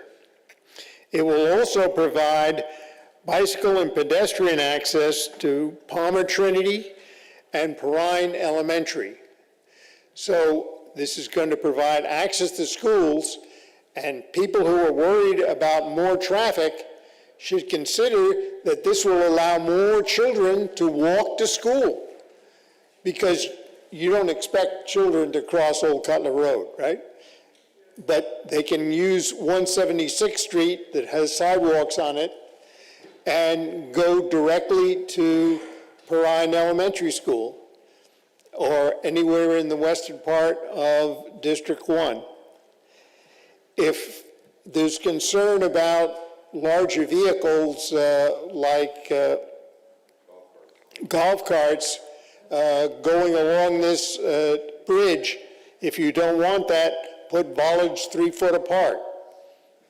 That way bicycles can go through and golf carts can't. I don't see that there's any real problem with crime from people on bicycles, but you never know. But we really need this connection. That is the one thing that I hate about my area, is that I have to go on major roads in order to get out of my area. Thank you very much. Thank you, Mr. Tolberg. Next speaker, please. Gary Pastorella, 6940 Southwest 142nd Terrace. I actually support this. I want us to do whatever we can to enhance both bicycle and pedestrian travel around this on the village. I also concur regarding golf carts, but there should be also signage. I'm really concerned about these young people on bicycles, these electric bicycles. I've seen them running red lights. One blew by me on my motorcycle the other day. I was like shocked that the light had turned green for the traffic, yet this kid went right across it at least 25 miles an hour. So if you're going to put these bridges in, they need to walk their electric bicycles across these bridges. And we also need to look at how electric bicycles are being utilized throughout the village, because it seems to be getting out of hand. But I would support additional bicycle paths such as this. Thank you. Next speaker. Robert Miller, 8801 Southwest 176th Street. Yeah, I'm not a big fan of pedestrian bridges because, like he says, you get all kinds of traffic on that bridge, bicycles, then you get the people in the golf carts think that they can take their golf carts wherever they want, especially on bike paths. I'm a bike rider, and I just can't stand it when I have somebody with an electric bike whiz by me or a golf cart and they think that they own that. So if you're going to make this thing, it's got to be so it can't handle anything larger than a bike and pedestrians. If you start making it big enough where a golf cart can go over it, that's what's going to start happening. Golf carts are going to go over it. And then if it's going over a canal, somebody could fall off into the water. You might have a liability there. You know, we built the bridge, somebody gets hurt there, that's our problem. Anyways, I'm not for it. Thank you. Thank you. All right, anybody else? And we've got, are you sure? All right, we got 1 minute. I would use it. We'll let you do your 1 minute. How many comment by forms do you have? 2. Go ahead. Yes, sir. Go ahead. Hi, thank you so much. Bartholomew Moats, 8225 Southwest 174th Terrace. And you get a full 3 minutes, just so you know. Thank you, Thank because you, different Madam speaker. Mayor. Thank you. I would like to urge the council to study the potential impact that this pedestrian bridge would have on members of the community. Have a home that is on the canal, the C100 canal, and there are, it is a generally quiet neighborhood, but there are late night disruptions in terms of golf carts that proceed with bright flashing lights, sometimes blaring music. There are, although obviously a pedestrian bridge would not impact this either way, there is a considerable issue with boating not respecting the minimum wake standards. So what I think that all of these things are very much a double-edged sword, right? We all want to have an inclusive community. We all want to encourage interconnectivity in the. But it is inevitable that when you create something like this, there will be additional traffic, and to have that traffic, I think there should be a study done on what the impact of that traffic will be. Will there be additional police required? Will there be potential liability issues in terms of minors going across that bridge and having potential issues along the canal? So those are my main concerns. I want to thank you for always striving to improve this community. And I want to thank you, Madam Mayor. I believe I called you at some point and expressed my concern over the censure resolution directed at one of the council members, and you were kind enough to call me back, and although we disagree on the issue, I appreciate that very much. All I really have to say. Thank you so much for your time. Yeah, I was praying there for a second because I was thinking, did I call him back? Thank you. No other speakers here, but we've got 2 comments by form. Pamela Gorman, 140 Southwest 72nd Avenue. We've been through this before years ago with the first mayor. Although well-intended, pedestrian bridges will need to be patrolled at night to keep nearby residences safe. It will be the perfect place for teenagers to jump into the canal, smoke, and drink without supervision, adding more patrol work for our expensive police department. I oppose. Kelly Willis, 8460 Southwest 180th Street. I support item 14D. Thank you. Wonderful. We'll take staff report.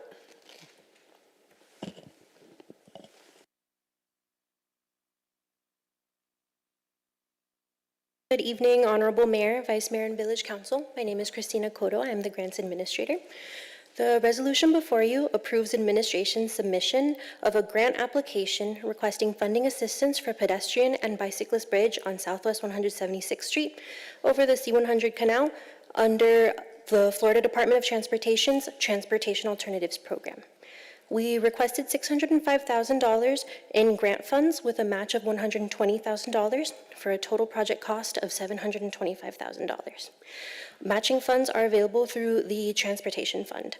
The village's application was submitted on December 4th, and due to the short application cycle, the agency is allowing us to submit proof of council approval now. This project is included in our council-approved Transportation Master Plan and our Bicycle and Pedestrian Master Plan. And with that, I am open to any questions.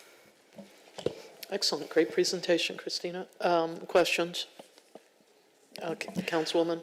Does this grant prohibit, or let me put it another way, does this grant exclude the possibility that motorized vehicles like golf carts or motor vehicles, will drive on it? This grant is specifically for non-motorized transportation. So bicyclists, pedestrians are good. It does not support anything for motorized traffic. Anything else? Any other questions? Yes, council member? Mr. Manager, do we, or would it be prudent for us to put in an amendment to say will erect bollards or other devices that will affirmatively keep golf carts off of this path? Certainly, we'd be happy to do that. Okay. In that case, I would make that motion that we change this to affirmatively state that we are going to make sure that whatever is built does not accommodate golf carts. Okay, there's a motion. Is there a second? Second. Discussion or questions? I have a discussion. Would you consider also adding to your amendment to make the design so that it's narrow enough in terms of the building of the bridge that there's no possibility that motorized vehicles like cars, trucks, or golf carts can go through it? Would you consider that besides bollards, because bollards can always be taken down? Well, they can. Dio, is there, if I may, Madam Mayor? Of course. Are there any design criterias that, in terms of the width of this, that we have to incorporate? I was just thinking the bollards would be there as an attention-getting device, because if you run your golf cart into a bollard, you're going to know. But Good evening, Mayor, Vice Mayor, and Council. Yes, I mean, we have freedom to implement that as part of the design criteria as far as limiting the width of the bridge, and we can also add, obviously, multiple bollards to make it a point where they could not traverse in a vehicle or anything that's motorized. I would be open to amending my amendment to include that. Wait. Can I make a friendly suggestion and just recommend that the motion be to ensure that that the design of the bridge ensure that it will not permit motorized vehicles to traverse it. That way, if there's any calming devices or prohibitions that we don't think of here today on the dais, it gives staff the flexibility to utilize, whether that's narrowing the bridge, inserting bollards, or whatever it might be, and that way it's more general, but then gives them the ability and flexibility to design it to incorporate whatever might come up. I stand corrected. Yes, I'd like to incorporate the suggestion of the village attorney. That's like what he said. Okay, got it. All right. So is there a second for the motion? Okay, so discussion on the motion. I do have a question and a concern.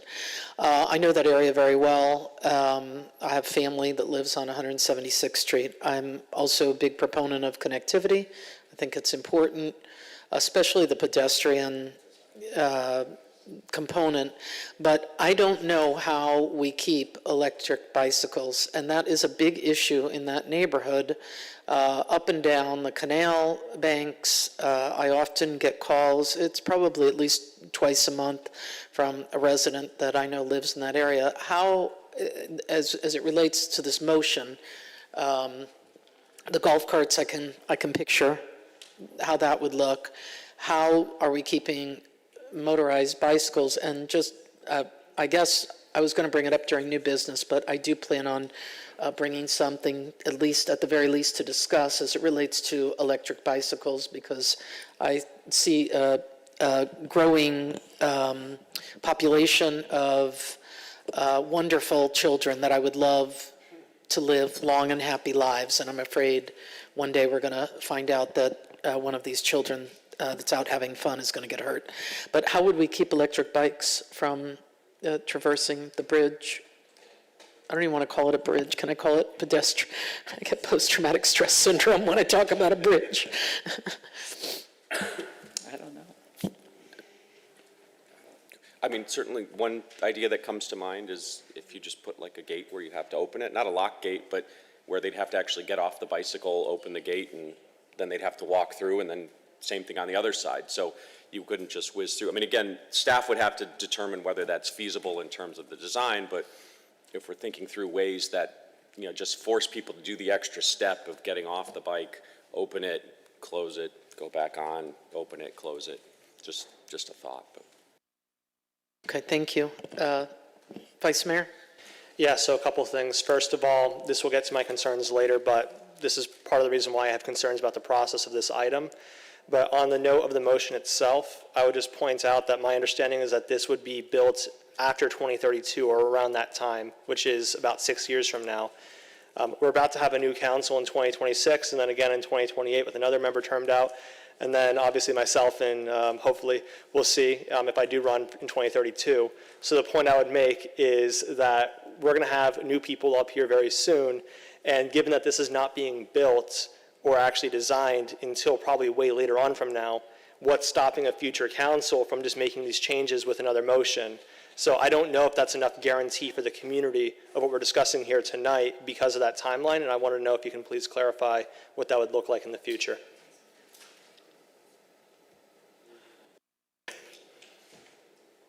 And we have obviously no control over who's going to be here in the future. I mean, this is a process. Anytime you deal with a grant agency, specifically DOT, their process is usually very long, at least 5 years from planning to construction. That's why you see these dates. They want to make sure that, again, it's the council's commitment, or at least at the present council, to forward this project and to go down this process for us to pursue it.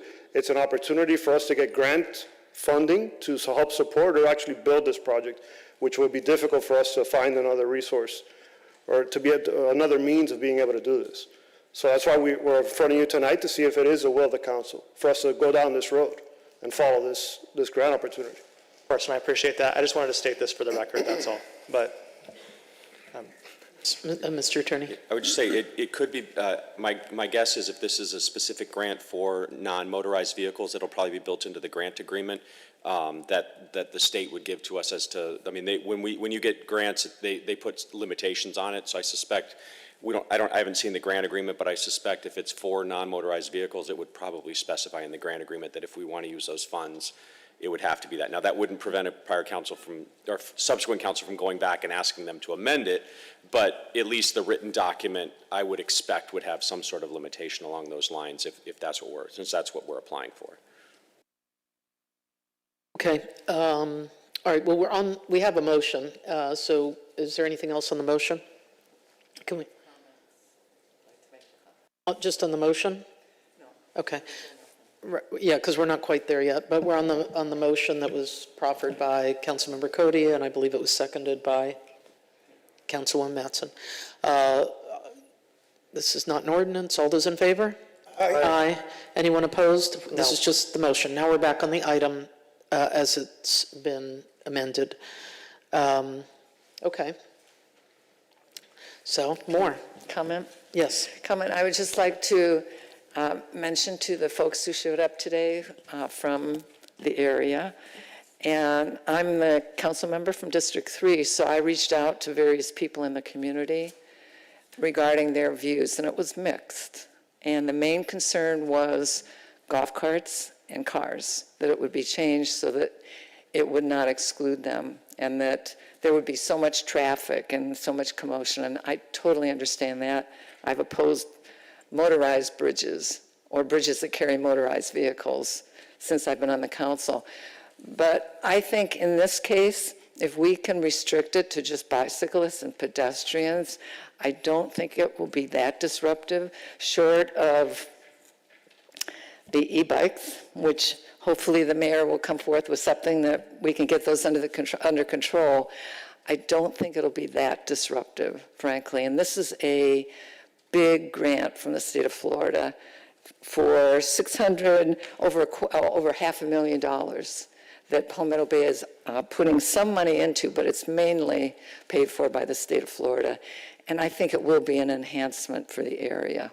So I'm going to support it. But I want you to know that I really reached out to various people. I listened to what you had to say, and I understand how you feel about it. Okay. Vice Mayor? Yeah, so first of all, thank you both for going through this process and applying for it. It's no easy feat to get this kind of money in a grant, so thank you. It really does mean a lot. However, I do have some serious reservations about this regarding the specific location.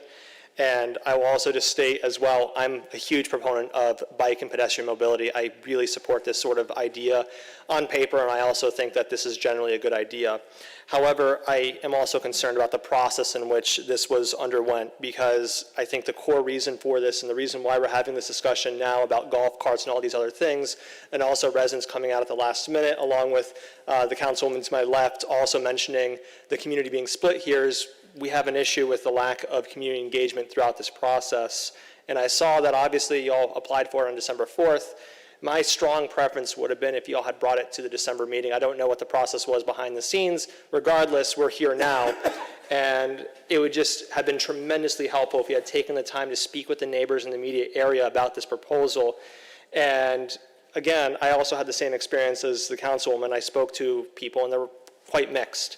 So as a council, and especially because of our history here, we have a history of returning grants after we get the approval and go through this process. So to be blunt, I think it would be a horrible look if we took this money and then a subsequent council obviously turned around and decided that this wasn't worth it. So to me, what would be a great step in the right direction is if we could look at the timeline here and recognize obviously this is for 2032, and we're talking about a project more than 6 years away. So I'm hoping that we can take this time. I don't know if we can defer the item for at least a month or do something, but clearly to me, the process here is that our residents need to be engaged in projects like these, especially when we're having over $700,000 on the line. So I would hope we can at least defer this to the February meeting if possible. Obviously, the grant was already applied for by the sounds of it, and we just need a retroactive approval. I'm hoping we can at least have this process where the community is at least engaged in this, and we can hear them out and listen to the concerns about golf carts, electric bikes, you name it, and have them included, because to me, if this is going to survive this council, it's going to require the community to be actively engaged from the beginning in this process. So I would just hope that I would actually move that we defer this item to the February meeting and direct the administration to do community outreach on this project. If there's a motion, is there a second? Second. Discussion on the motion? Yes, Councilmember Cody? Yes. If I may ask a question of either one of you. When is our deadline for getting this resolution to the Department of Transportation? The deadline is for this month. Yes, so the application cycle was a shortened cycle. They understood that many of the applicants may not have the time to bring it to their December meetings, so they allowed up to January meetings for applicants that were not able to make it. So by the time that we were able to get the application in our hands, it was past the deadline for the December meeting. So if we push this off to our February meeting, it's as good as saying we're not going to be making an application for this grant, correct? Potentially, yes. And I do also want to mention to the council that this is simply for the application. We have not gotten to the steps yet of actually receiving the award. This is only for the application process. And if we are awarded it, we could still turn it down at some future time. Isn't that correct, Mr. Attorney? Yeah, you can always, if you don't utilize the funds, you can always, let the state know that you're not interested. In that case, I would suggest that we approve this. If at some point it turns out not to be a good idea, we can always turn the money down. But, our feet, or in my case, my foot is in the fire. And I think we should go ahead and approve this. So I'm going to support this. Thank you. You have anything, council member? No? Anyone else? Well, I'm sorry? I'd like to respond, please. I'm I'd like to respond to Oh, the yeah. council member, Okay. please. Yeah. Well, and we're on a motion too, Yes, which is a so- motion to withdraw, yes. so go ahead. Correct. So I would just point out, my core concern is that we're going to be in a process where we go through this process of applying for this grant, going through all this, and then at some point, again, because of community concerns and because we didn't do this outreach that was necessary in my view, it's, to me, not a good look to go through the process of applying for this, getting selected for that grant, and then refusing it. So that's my core concern here, regardless of this specific process. So I would just ask my colleagues if it's better to rush and fail or pause and succeed. So I would hope to have your support with this. Thank you. Thank you. Anyone else? No? Okay. We're on the motion. The motion was to withdraw. Another motion to delay, to defer. To defer till February. Right. Which is date certain, which is February 2nd, Groundhog Day.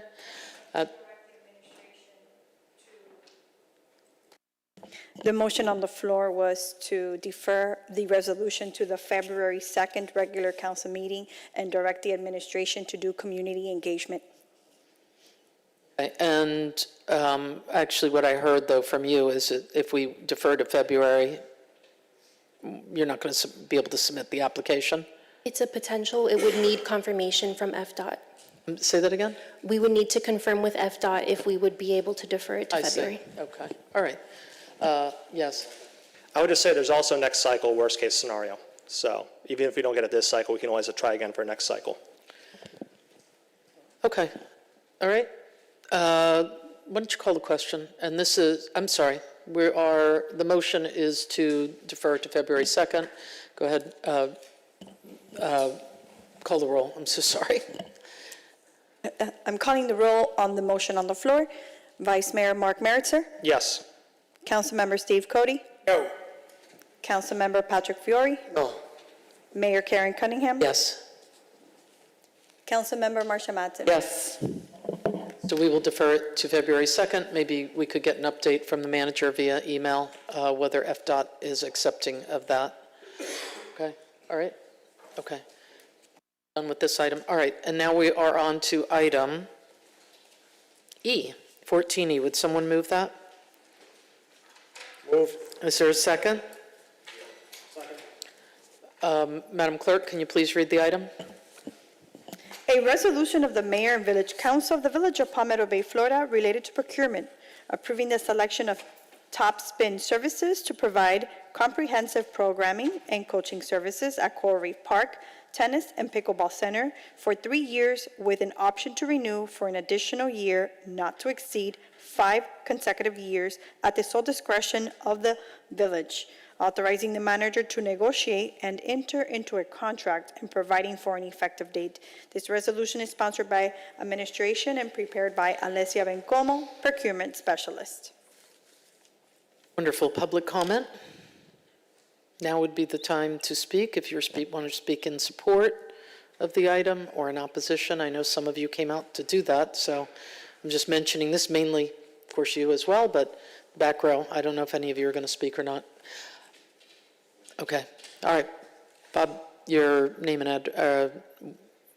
address for the clerk, please. Robert Miller, 8801 Southwest 176th Street. I know you guys gotten into more and more of these, having companies come in and take over our parks or our buildings, and then they're supposed to pay you a fee to do this. And whereas I've always been brought up where when, the county owns a park or whatever, and it's run by the county and it's maintained by the county, it's not maintained by some foreign entity that came in there and wanted to do it for profit, whereas we're not in the business for profit, we're in the business to have fun and use the parks in a fun way. And anytime you get an outside vendor coming in there and charging to use the courts and the pickleball and all the other good stuff that's in that lovely park, I just find it a shame that we can't manage this on our own with our own people. And that's, why you have a parks department here with a staff, and plus you have a very big maintenance staff here too, I'm sure, in your public works department. I've seen them out all over trimming trees and things like that too. So I just think that anytime you get into a private entity running something for you, for us, could lead to big problems. And that's my concern. Thank you. Anyone else? Madam Clerk, did we have any comments by form for this one? No comments by form. All right, great. We'll turn it over to Alessia. Good evening, Mayor and Village Council. Alessia Bencomo, Procurement Specialist. We advertised this RFP on October 14th. We received 3 proposals on November 14th, and the highest, most responsive and responsible proposer was Topspin Services. And as mentioned, if approved, the contract would be for 3 years with 2 one-year options. Any questions? I have a question of the manager. Why are we going to hire people to run this program?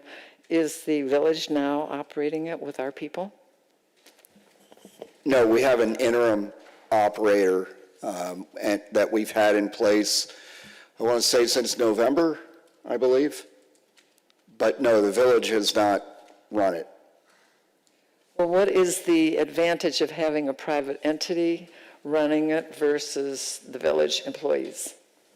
Well, I mean, starting with, the village doesn't have the technical expertise to run a tennis program. We're not talking about maintaining the courts or things like that. We're talking about the instructors, the training level, the supervision. We don't have that on staff, ma'am.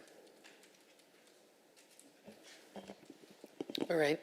Are there any other I mean, questions? to give lessons, to run tennis camp. Okay, I think you did. I think you answered it. Any other questions? No. All right. Comments? Thank you, Alessia. Appreciate Yeah, it. Madam Mayor? Yes, sir. Yeah, thank you. So this all goes back at Coral Reef Park, and I can go way back to the Jane Foreman days. So there was always and maybe even before I moved here, that's almost 20 years ago, there was always a vendor providing the service, another company to do this. But it is Coral Reef Park, and it's really no different from anything that was done the last 10 or so years, or when Jane Foreman was there before that. So I'm going to support the item. That's all I have. Thank you, Madam Mayor. Thank you. Other comments? I have a comment. Short comment. I heard from a resident regarding the tennis reservation system, that it's chaotic. And I think that this doesn't have anything to do with that, right? It doesn't have, but I would like a response, thank you, Director Carmona, to address the issue of tennis reservations and what's the situation? Yes, thank you. Fanny Carmona, Parks and Recreation Director. So the situation is that the courts have been closed for the past almost 2 months now. So the reservations online are blocked off, but then when this gentleman shows up to the courts, they're empty. So in his mind, they are available and blocked on the system. It's just because we're closed for renovations. We have been allowing some folks to go in there if it's safe enough to play while the renovations are still happening on other courts. But I think that's the confusion right now. Once the courts are open and functioning on a regular basis, that'll go away. I have a follow-up question. Go ahead. And I also heard from this resident that the system for reserving is not user-friendly, that it's not a business-like system. Do you know about that? Yeah, mean, so we're this is what he told we're me. using just a QR code and 1 to 3 contacts that we use through other programming in parks. We are transitioning to a new software system that we're still onboarding all the information into the system so that we can go live. Once we do that, then we'll have a better system in place. But again, this hasn't been an issue until recently, and it's just because of the courts being closed. Do you know when that new system will be operative? Hopefully as soon as possible. Do you know when we're cutting the ribbon for the, sorry. As soon as possible. I'm kidding. Thank you. Good answer. Vice Mayor. Yeah, I would also just jump on that as well. I'm wondering, since the holdup by the sounds of it for the recreation room is that WASD meter, I'm wondering, I don't think the pickleball courts or the tennis courts use water. Is there a way we can do like a staggered opening where we can get our courts open sooner than the rec room? We can definitely take a look to see if we're ready for that, yes. I'd appreciate that. Thank you. All right, other discussion? Yeah, thank you. All right, this is a resolution, so all those in favor? Aye. Anyone opposed? Okay, passes. You didn't even need to speak. Congratulations. Very good. All right, we're going to keep it moving here. Sorry about that. Let's go back to the beginning where we will look at ordinance 11A? 11A. Thank you. Would somebody move 11A? Move it. Is there a second? Second. Thank you. Madam Clerk, can you please read the item? An ordinance of the Mayor and Village Council of the Village of Palmetto Bay, Florida, relating to youth entrepreneurship in village parks, amending Chapter 20 of the Village Code of Ordinances to create a youth entrepreneurship vending program within Article 2, Rules and Regulations, providing for designated youth vendor zones at Corley Park and Palmetto Bay Park, providing for codification, severability, and an effective date. This ordinance is sponsored by Vice Mayor Mark Meritzer, continued from the December 1st, 2025 regular council meeting. Thank you. Public comment, sir? Gary Pastorella, 6940 Southwest 142nd Terrace. This was on the agenda before you spoke to this. The manager also spoke to this. It's a good idea until it's not. So I went to the book and I said, well, let's see the particulars of this particular item. And the complexity of this item is fascinating. It's 13 pages. It'd take 2 days just to read what's in the book as it applies to this particular item. And it sounds great. We're going to have youth entrepreneurship, but the application of it doesn't work. So if there's some other form to do it, I think you need to, once again, to discuss it with the manager. But this particular program as it is, now we're going to close down whatever that, we're going to close down on the Sundays. Farmers Market. Farmers market, and now we still want to have entrepreneurs in the park. So I think this needs to be tabled or withdrawn by the vice mayor, and let's move on, come up with an idea that possibly works, that's not 13 pages of complexities. Thank you. Next speaker. Aaron Vicewaller, 7380 Southwest 141st Terrace. I think it's a great idea as a parent of a young child. At my daughter's school, they have a similar event once a year. My only two concerns is that I know that there's an age limit, which is 14 that you put on there. That 14 and below needs to have a parent present, and 14 and above does not. As a parent, a child under the age of 18 cannot make any sort of legal decision. I would encourage the village to look at having a parent or a guardian present at all times, as long as the child is there. Because if, heaven forbid, there's a discrepancy in money, an issue, whatever it be, I would want somebody that can make a legal decision and represent that child present. That would be my only concern as a parent. But I think it's great, and I think it encourages participation and pride of young children within our village. So that's it. That's all I had to say. Thank you.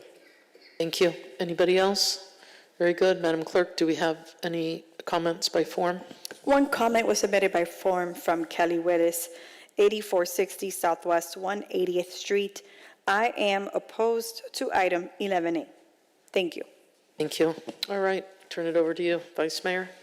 Thank you. So since we last spoke, I have graciously worked with the village administration to find the most effective way of bringing this program to life, and I am grateful to report that we have successfully incorporated the language and intent of this program directly into the upcoming RFP for the Coral Reef Park Farmers Market. And just to recap one more time, the motivation for this initiative, for those who don't know, I used to run a mango stand on the side of the road on 136th Street. There's a whole story where the police were called on me once, and ever since then I make it a point to support young entrepreneurs because it's something that takes a lot of work, it takes a lot of courage, and it's also something that is amazing for development of children. So I wanted to extend a warm thank you to the village manager, the parks director, and the village attorney for their collaboration on this. They helped ensure that we can offer the opportunity to our children in a way that is structured, safe, and also low cost for our families, because the substance of this program is now hopefully going to be embedded into the RFP that will come before council very shortly. So this standalone ordinance is no longer necessary. So with that, I move to withdraw the item. Wonderful. Do we need a motion to do that?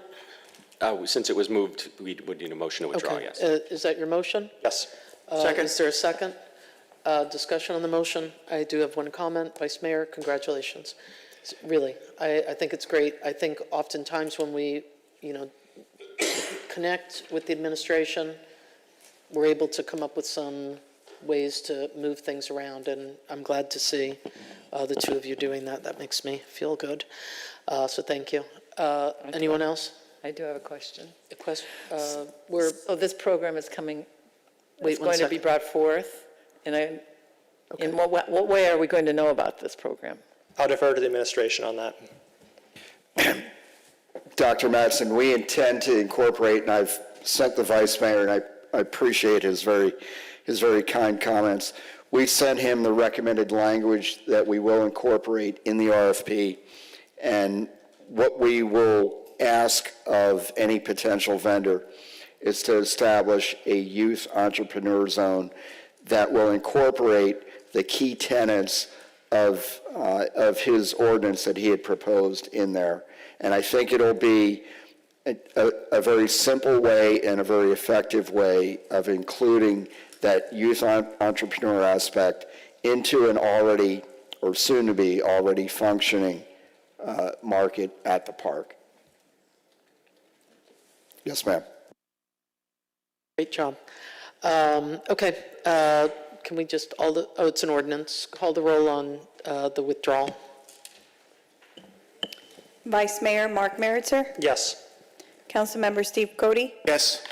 Councilmember Patrick Fiore, Yes. Mayor Karen Cunningham, Yes. Councilmember Marsha Matson. Yes. All right, thank you. Let us move to item 11B. Would somebody move it? Move. Is there a I'm sorry, this is my item. I just saw that. Is there a sufficient second? Second. Wait, did you move it, or who moved it? I'm sorry. He moved. Oh, thank you. Clerk, please read the item. An ordinance of the Mayor and Village Council of the Village of Palmetto Bay, Florida regarding council discussion, amending the Code of Ordinances as Section 2-49, subsection A, council discussion, public participation, and decorum, by establishing the amount of time each council member has to discuss an item, providing for codification, severability, and an effective date. This ordinance is sponsored by Mayor Karen Cunningham. Thank you. Public comments on the item. Gary Pastorella, 6940 Southwest 142nd Terrace. Absolutely, yes, yes, yes. We need this more now than ever before. If you can't get it done in 5 minutes, then maybe you should go back and learn how to put things together.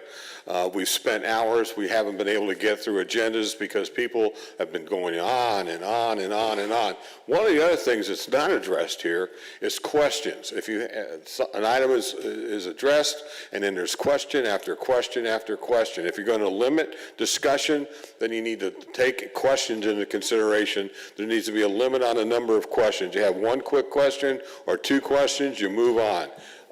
You can't start asking questions of the manager continually. A half hour later, you're still in questions. Just give him 5 minutes, you're done. If you can't get it done, you shouldn't be up there.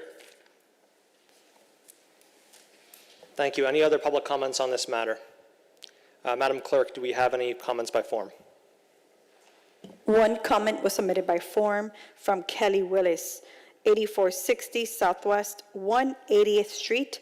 I support item 11B. Thank you. Madam Mayor, you're recognized. Thank you. This is really a super simple item. Currently, our code allows for unlimited conversation regarding items. I know there was a quote put out by Mrs. Pam Gorman with the Neighbors Alliance saying that I was trying to decrease it to 1 minute. That's not the case. This is that each council member shall be afforded 10 minutes to discuss an agenda item. You can kind of do the math with tonight's number of items and 5 of us, 10 minutes each item. You know, some of us speak longer, some of us speak shorter, but really this kind of came forward from some of the dialogue that we had right up here on the council as it relates to the length of speeches and comments. So I do believe if you can, each one of us can probably fine-tune our comments and questions and get everything packaged for an item in 10 minutes or under. That's the genesis of it. Thank you. Any questions for the sponsor? Councilwoman, you're recognized. Okay, I have a number of questions, Mayor. Who will be the timekeeper? That's a good question. Are you going to be timekeeper? No. I have a hard time staying on track. I am blonde. I believe the clerk, I don't know that we've outlined it here, but she keeps time for the other speakers for public comment, so I think it would be the clerk. Sorry, Madam Clerk. And I would volunteer for it if that's the will of the council. You volunteer. Okay, in response to Mr. Pastorella's comment, does your term discussion include questions and comments or just comments? Mr. Attorney. Our code treats discussion and comments separately. There's under section 2-449, subsection A is discussion, subsection B is questions. This only deals with A, so I interpret this to only deal with discussion, not with comments. So the 10-minute time limit would not apply to questions, the question and answer period. Okay, and then I have one more question. Now, in my reading of this, you say, subject to time limit set forth above, which is 10 minutes, the council member who sponsors an item shall be afforded the privilege to close with rebuttal. So does that mean that the council member then presents, and is that part of the time limit, the presentation, and then if the council member has to answer, that's not included, and then the council member makes a comment, apparently can't make a comment, and then the council member then closes. So is all that included in 10 minutes? Mr. Attorney. You would have council member discussion. So if your sponsor discusses an item, that would be included. So you've got 10 minutes. Say the council member uses 8 minutes, and the council member could, if he or she so chooses, reserve 2 minutes for rebuttal if they wish to have any remaining. So the way I read that, where it says, subject to the time limit set forth above, if you've used up your 10 minutes, you don't get a rebuttal. It's similar to like in the appellate court, where you have an appellate argument, they give you 15 minutes per side, you ask the judge, you say, I'm going to speak for 12, I'd like to reserve 3 minutes for rebuttal, and you get your 3 minutes, but if you go over, you don't get your 3 minutes. I do have a follow-up on that one, if you don't mind. All right, so the clerk is going to be with a stopwatch while a person makes a comment. Let's say the sponsor presents, so that's a certain amount of time, but then the questions that are asked of him or her, that's part of it when she answers or he answers, and then the rebuttal is part of it, but this is separated by other people asking questions. So the clerk is going to be very busy with about 5 stopwatches, right? Well, the question and answer session, you guys do questions before you do comments. So when you have the item, you'll do the questions, and there won't be any time being kept during the questions, because that's not included in this. So, and then you guys will each one of you will get your time to speak. You'll have your time. The clerk will say, Councilwoman, if you start speaking, the clerk will start the clock, and once you're done, she'll stop it. If you don't finish in 10 minutes, she'll let you know you've reached your time, and then we'll move on to the next council member to speak in the 10 minutes. And is the presentation by the sponsor included in this time limit? Yeah, that's part of the discussion. I mean, that's their presentation and their discussion, yes. I think that's, frankly, I think that's short-changing the sponsor, frankly, because the sponsor has extra responsibility to present the item and then discuss it and then rebut it. And that should be longer, in my opinion, than 10 minutes. We'll get to the discussion momentarily, but before we get to discussion, does anyone else have questions for the sponsor? Seeing none. Discussion. Councilwoman, back at you. I just made my point. I don't want to take up any more time, other than that I think it shortchanges the sponsor. Sure. Okay. You're recognized. Thank you. Back at you. Mr. Manager, well, actually, I would like to offer an amendment. And what I would like to offer is that we delegate to the manager the responsibility for doing the timekeeping. I would imagine he's not going to be sitting there with 5 stopwatches. But as we've seen through the interchange that we've had here, sometimes you have somebody make a statement and then someone goes on and then it comes back like, ooh, I've got to say something else. And it's not always kept in perfect time. Missy's got enough plates to spin during the show that we put on here. I would say that let's give the responsibility to the manager. The manager can delegate that authority to someone on staff and make them responsible for just being our timekeeper. So that's my motion. Thank you. Is there a sufficient second? Yeah, I'll second it. The motion's been seconded. Any discussion on the motion? I just think it's untenable, frankly, to have 5 stopwatches going, 5 staff members out here keeping time. Like 1 staff member will be assigned each council member. So it's just untenable. We're not going to do it back and forth here. So, Okay. Councilwoman, go ahead. As far as I'm concerned, it's untenable, and I cannot support it, even though I think it's a good idea. I mean, it's Robert's Rules of Order to be able to speak for 10 minutes, and that's fine. I think it's really just a function of the chair keeping order in terms of having people speak only once and taking turns, rather than having this complicated system where a staff member will be assigned to each council member and then pressing the stopwatch, keeping track. I just think that's untenable. Thank you. Madam Mayor, you had a comment? Yeah, if I could, this is not designed to be punitive, as you just pointed out. It's connected to the Roberts Rules. I mean, frankly, we could keep our own time, if I would remember to turn my timer on, but we could keep our own time if we wanted to. It's really just about keeping things moving in a meeting so that, and appreciate Vice Mayor just saying, hey, we're not going to go back and forth here. And it could just be, honestly, to some degree, a leadership style of mine, which is I allow people to have as much dialogue as they want to have, because, sometimes I think, hey, that's important, right? Remember, I taught first grade, so we went back and forth with questions for a very long time. But we've just gotten to this point where even we have people coming up, and not just one individual, but several individuals saying, well, it's just, why is everybody still talking? I can pretty much sum up what I have to say in 5 minutes. I think it'll help me. I know it's 10 minutes, but I think it'll help me too to keep my comments. I know Nick is laughing, but it'll help me to keep my comments on track and that sort of thing. Okay, I think I used 3 minutes. Sorry. Thank you. You're recognized for discussion. Or to close? I don't know. On your motion, go ahead. Okay. To clarify for the councilwoman, I'm not saying that we have 5 employees out in the lobby there. Believe it or not, on a laptop, you could set up 5 separate timers and have one designated for you and the mayor and Patrick and me and Mark.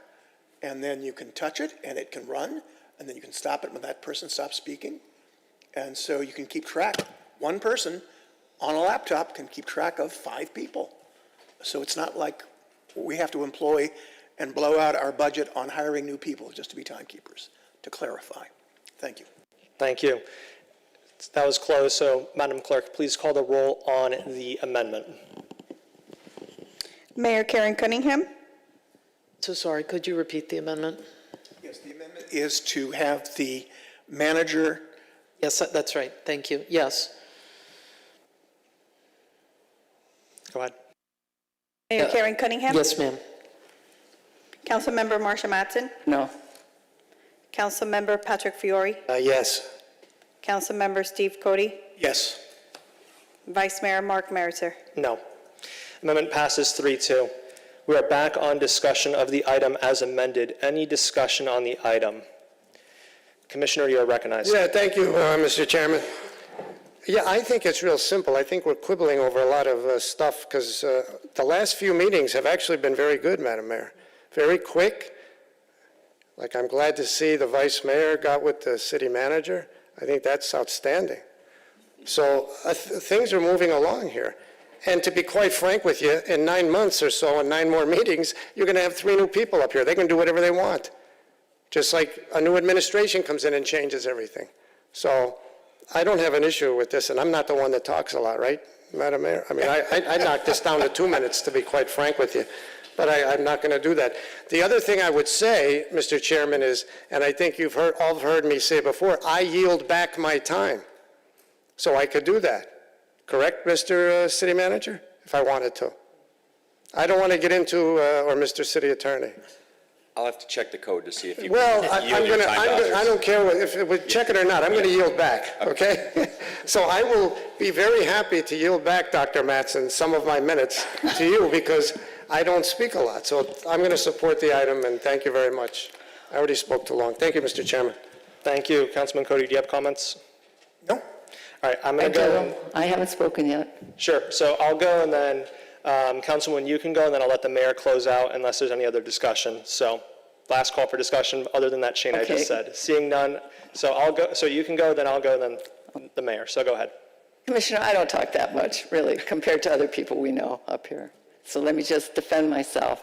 All right, another thing is that I really think it's more a matter of leadership and chair style, and that the chair has to direct the meeting and keep control of it in terms of time, that people only speak when they have addressed the chair who permits it, and that the chair does not allow this free-flowing discussion. I think that's really the solution rather than the keeping time on everybody. So I'm not supporting it.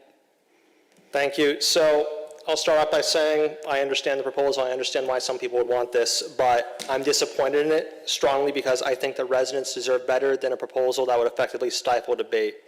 To me, if the goal were truly common sense efficiency of our meetings, we had many options on our table.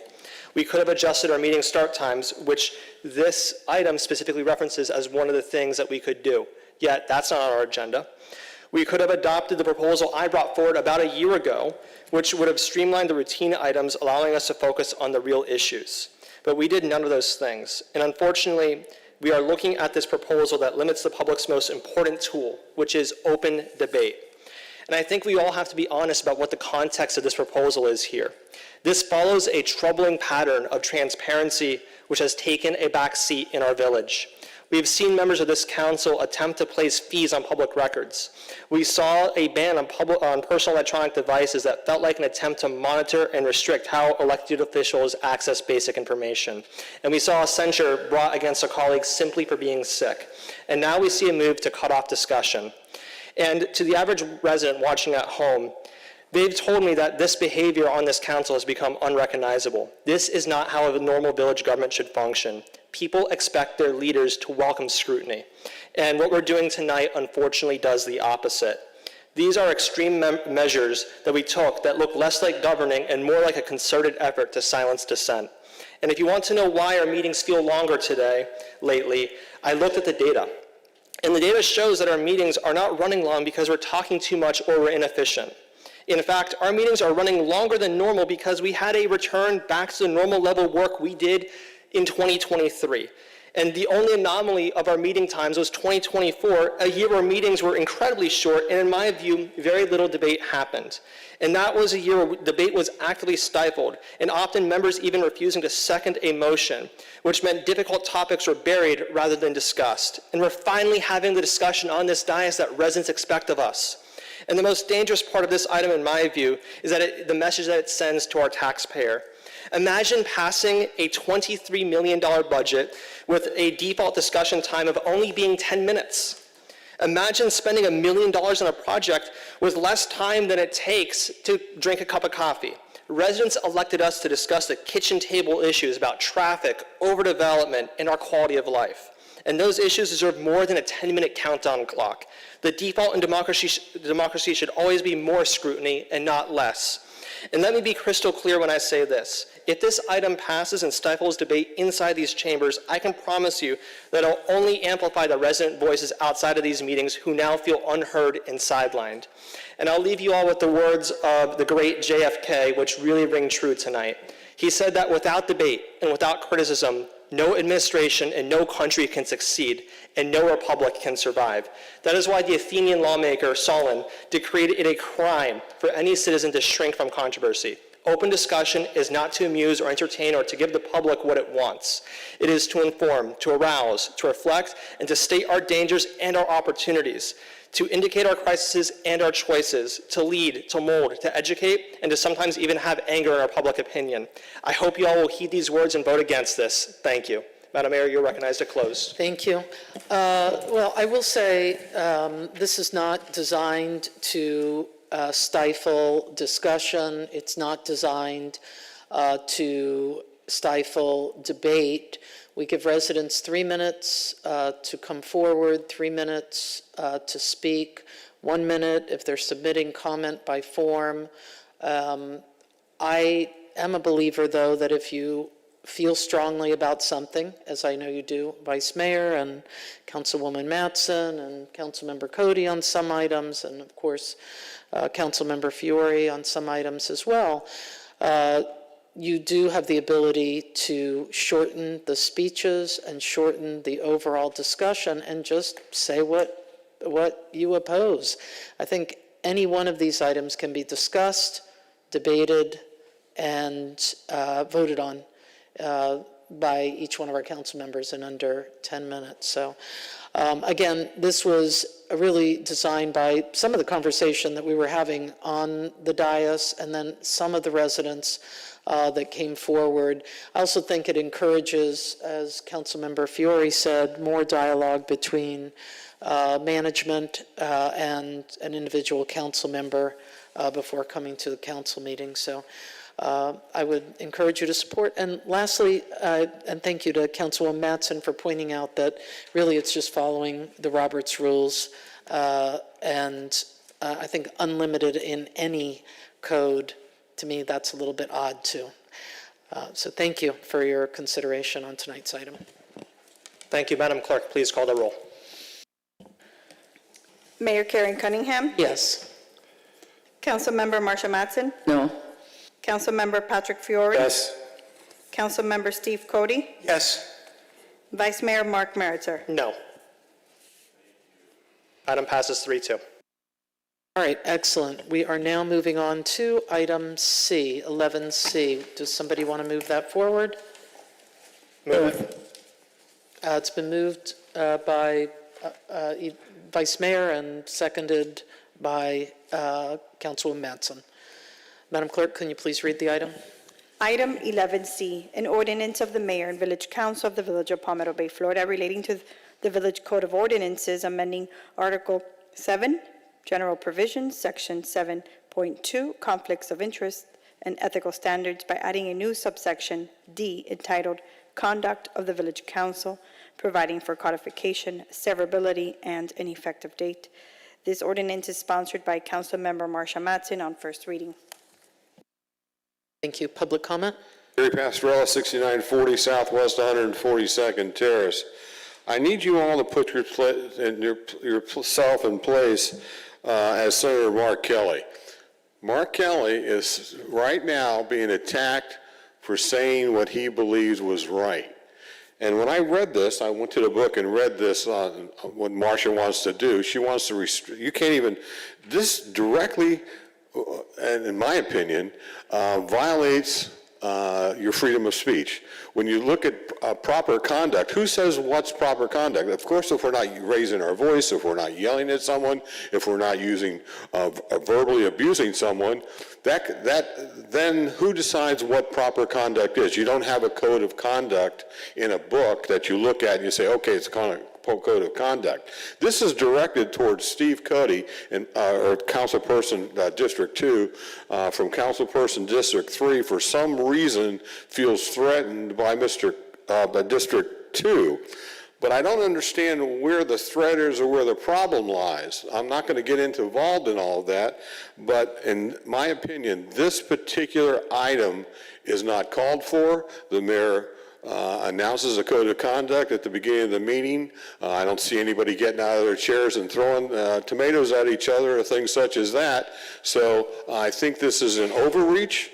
And I think what's happening here is what's happening with Mr. Senator Kelly, and I think it should be cast aside. Thank you. Any comments by form, Madam Clerk? No comments have been submitted by form for this item. All right, sounds good. With that, I'll turn it over to Councilwoman Mattson. Thank you very much, Mayor. Let me read what this ordinance says exactly. The professional and personal conduct of members of the Village Council must be above reproach, and members should take steps to avoid even the appearance of impropriety. Members shall refrain from abusive conduct, personal charges, or verbal attacks upon the character or motives of members of the council, commissions, boards, committees, staff, and the public. The Village Council shall have the power to adopt a resolution of censure with respect to any member of the council who violates this section. All right, now, I've heard a lot from residents about how they're embarrassed at attacks that they hear on this council. And I personally have been the subject of this. Maybe other people have, but I have definitely felt this. And I think that we should have a council that is respectful of everybody on this council. Now, orderly meetings need to be held because otherwise the public doesn't want to participate. People have told me they're afraid to come to this meeting because they might be sued for their public comment. That's outrageous. The council has a legitimate right to have standards of conduct for its members. We have some codes, but they're never read. It's like they don't exist. My proposal does not silence anyone. It just says that council members do not have the right to verbally abuse people. Residents should not be afraid of coming to council and worry about being sued.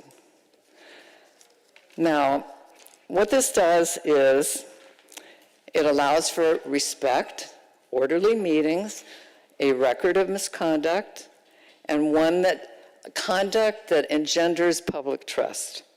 Council members still get their vote, they get their voice, they get their office, their reelection opportunity, but council members should not get harassment, degrading, intimidation, or smearing people, and neither should residents get that.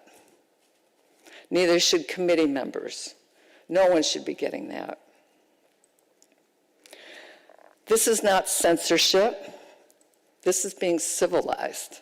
And it's a shame that I have to bring this forward, but we need a code of conduct. Conduct standards that prevent abusive personal attacks are part of maintaining proper decorum and are authorized under Florida law. Maintaining the respect of people in their government is of utmost concern. This ordinance does not silence anyone. It does not stop anyone from speaking up. It simply says that when a council member verbally abuses people, residents, staff members, council members, the council has a right to formally say, that was wrong. Every workplace in America has standards of conduct. The village council should have standards of conduct for its council members. I hope you support this. I have citations from the Supreme Court, from Florida law, and also from the county if people would like to know about the legal aspect of this, but I'm not going to go into this because I'm not going to take up a lot of time other than the fact that I hope that you all support this because I really think that we need to stop verbal abuse and disrespect. And it's important for residents to believe in us, to have trust in us, and for us to show a high level of conduct. Thank you. You're welcome. Questions? Councilmember Cody. Thank you. Now, Dr. Mattson, under this ordinance, is a violation determined by the speaker's intent or by the listener's subjective perception? It is, well, may I respond? Yes, Okay. of course. It's determined by the council. Well, then can you tell me where in your proposed ordinance the standards are so that somebody will know when they are very close to that line? It's a matter of discussion for the council. So there are no objective standards? It's a matter of the council to monitor its own behavior of its members. Now, can you show me any language in the ordinance that gives council members advance notice of specified prohibited words or conduct? Now, this is getting repetitive, council person, because you are trying to say the same thing but in different questions. And I believe that it's just repetitive, and therefore I've answered the question, asked and Then just answered. tell her, or tell Asked him and that you've answered. already answered. All right. Well, you say that a personal charge in this ordinance is something that is forbidden, correct? What? Well, let's look at, you say abusive behavior, personal charges on page 1 of 3, lines 26 to 27. Okay, yes. You see the phrase personal charges. What do you mean by that? It's up to the council to determine that, asked and answered. I don't know how many times I have to say that to you. Verbal attacks, what do you mean All by right, that? really, point of order, Mayor. Yes, of course. The point of order is that he's asking the same question and I'm answering the same way, and he doesn't stop.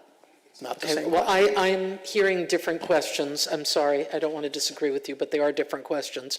If you don't want to answer, say, I don't know, or I don't have an answer for that. And can you try and bring it in for a landing?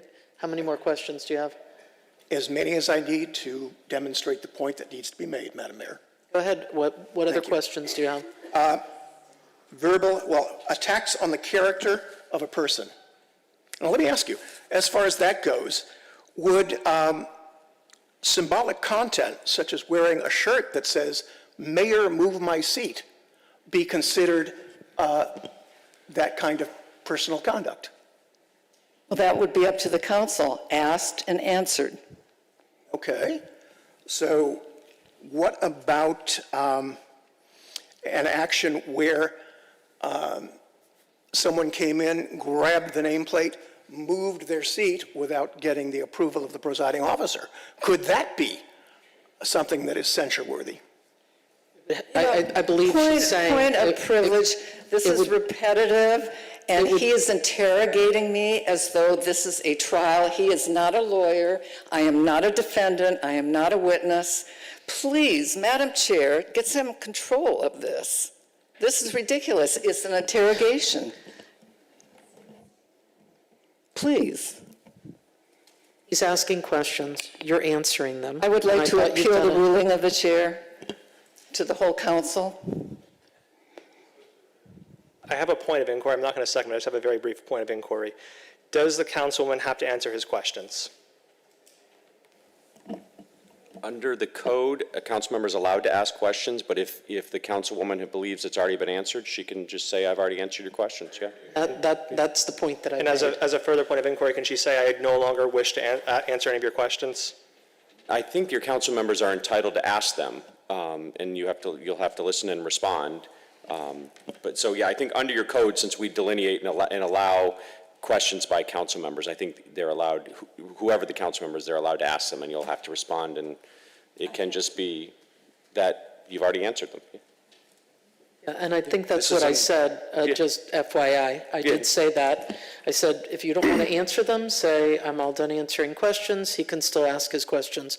I would like to appeal the ruling of the chair, and the reason for this is because he's interrogating me. And this is not a trial. This is not a court of law. This is a legislative body. I've already told you several times that I'm answering the same thing, and you keep it going. As far as Thank I'm you. concerned, it's improper.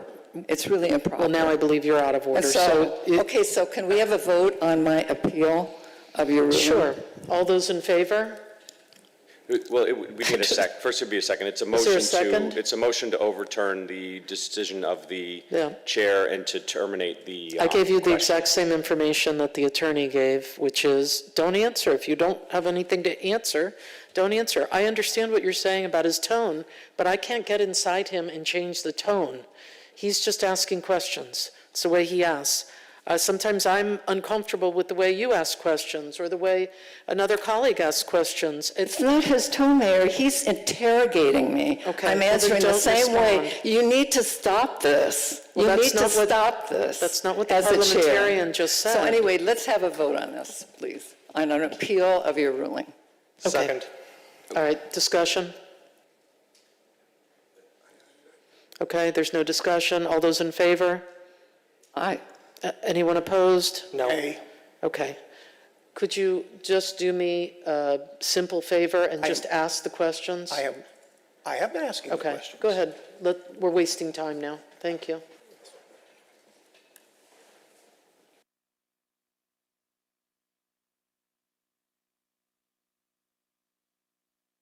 Actually, that's all I have. Okay, thank you. All right. All right, are there other questions related to the item? Okay, discussion related to the item. Vice Mayor. Yeah, I'll just jump in for a second and say, if we want to know why our meetings are running so long, well, there's an example. I'll just say, I'll be voting yes on this item, but it's profoundly disappointing to see that we even need to take a vote on something like this. We talk quite often about being held to a higher standard in this chamber, but since those discussions began a couple of months ago, we've unfortunately seen more of the same. And in a functional governing body, treating colleagues, staff, and the public with basic respect is not a rule you should have to write down, and all of us are adults here. And this should be a standard that we all live by. We shouldn't need an ordinance to tell us to refrain from verbal attacks or abusive conduct. These are just basic things of human decency. The fact that we have to feel compelled to codify such common decency into law says a lot about where we are right now. I'll support this because it acts as a necessary guardrail, but I truly wish this wasn't necessary at all. Thank you. Thank you. Comments? Councilmember Fiore? Yeah, I've always tried to treat everybody with respect here, but I have to say, Dr. Mattson, I said to you several times before that I was not going to support any item with the word censure in because we have, I don't know what else to say. This is like the fourth time I've said this, and I'll say it to all my colleagues. We have no control over human behavior, over each other. There's nothing in our charter that way. I will say this. My recommendation would be to perhaps bring this to the Charter Review Committee, let them discuss for the future, and let the voters vote on it, some type of conduct of village council, but there would have to be some type of mechanism in there. I don't know what that is. And I'm trying to be as gracious as I can. But we don't have, again, I don't want to be repetitive. I will say this, and I did speak with one resident. Really, none of us up here should be using our official title to denigrate fellow colleagues. And by that I mean whether you call the media to denigrate another colleague. I mean, I don't know why I had the New York Times calling me back in September. I didn't tell them to call. I didn't speak to the media at all. You know, and it's unfortunate. I will agree with the Vice Mayor that this even has to be brought up. But come on, let's be realistic here. The bar is not set very high in Tallahassee and Washington, okay? And I know what you're trying to do, Dr. Mattson, and I commend you for that. But I really think the proper venue for what you want to do, and remember, we're going to have 3 new people up here after 9 more meetings,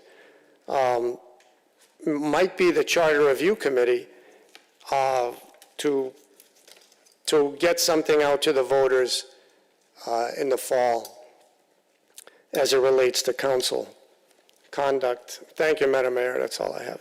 Thank I'm you. not going to support the item. Thank you. No, you're going to close? Yes, I do want to close. Well, you're going to speak, and then the council member will close. Go ahead.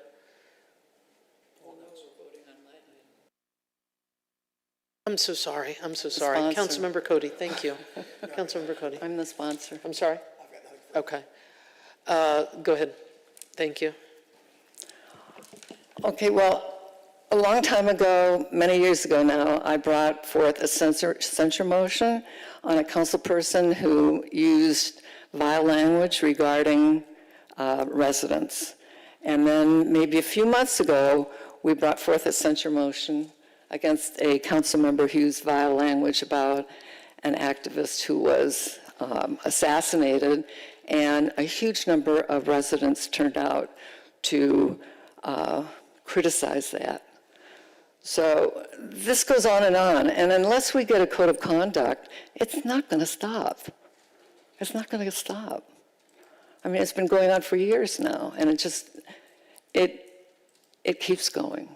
So as I said several years ago when I first brought a censure, which did not even get a second, I said, stop it, just stop it. But it doesn't stop unless we take a stand.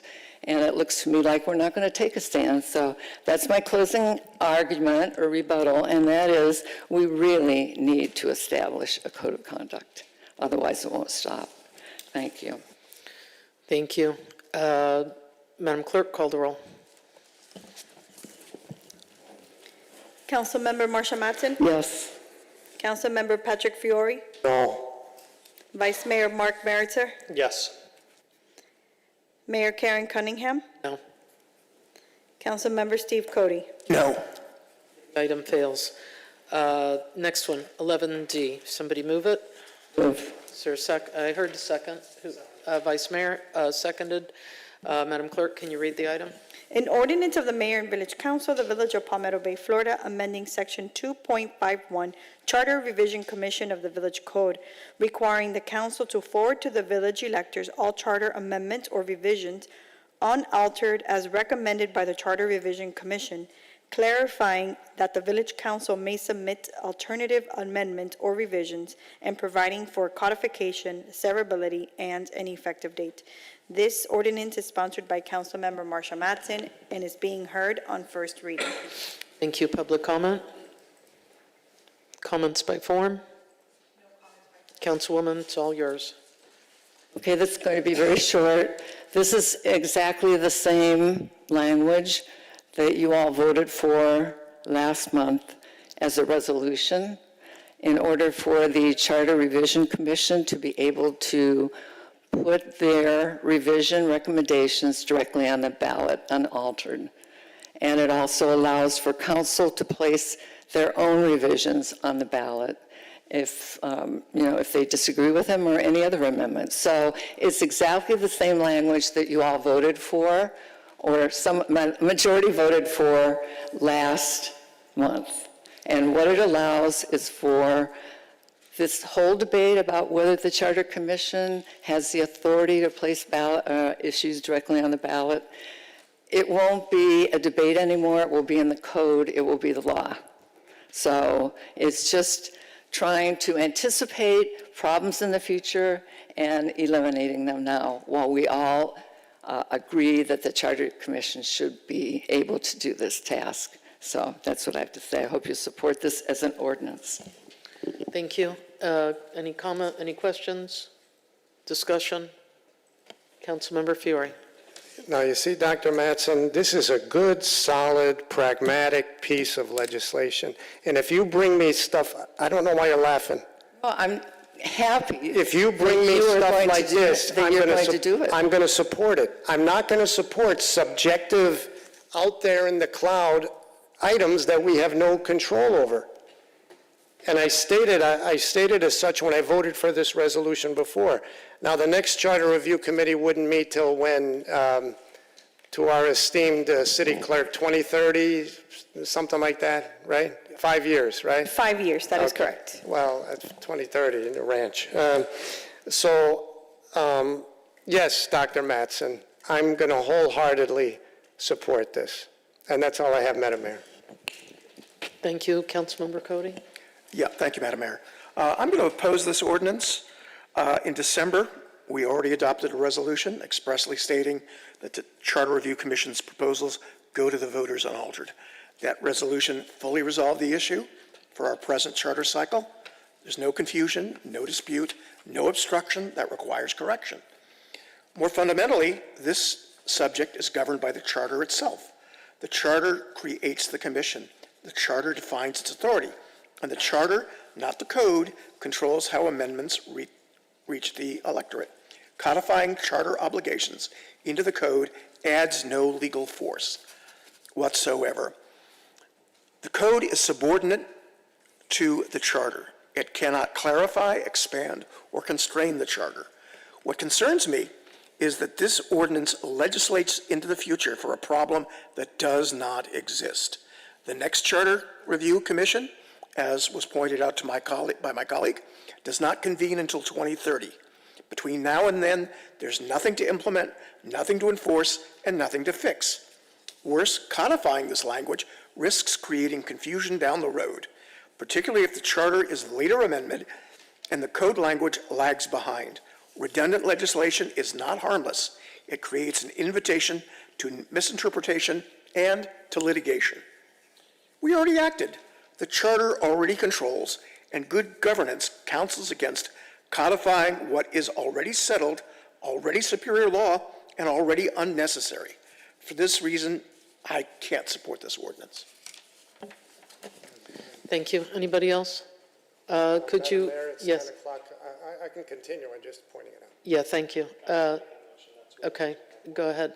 I move to extend the meeting to 10:30. Okay. Is there a second? Yeah, I'll second. All those in favor? Aye. Anyone opposed? All right. Very good. Is there any more discussion on this?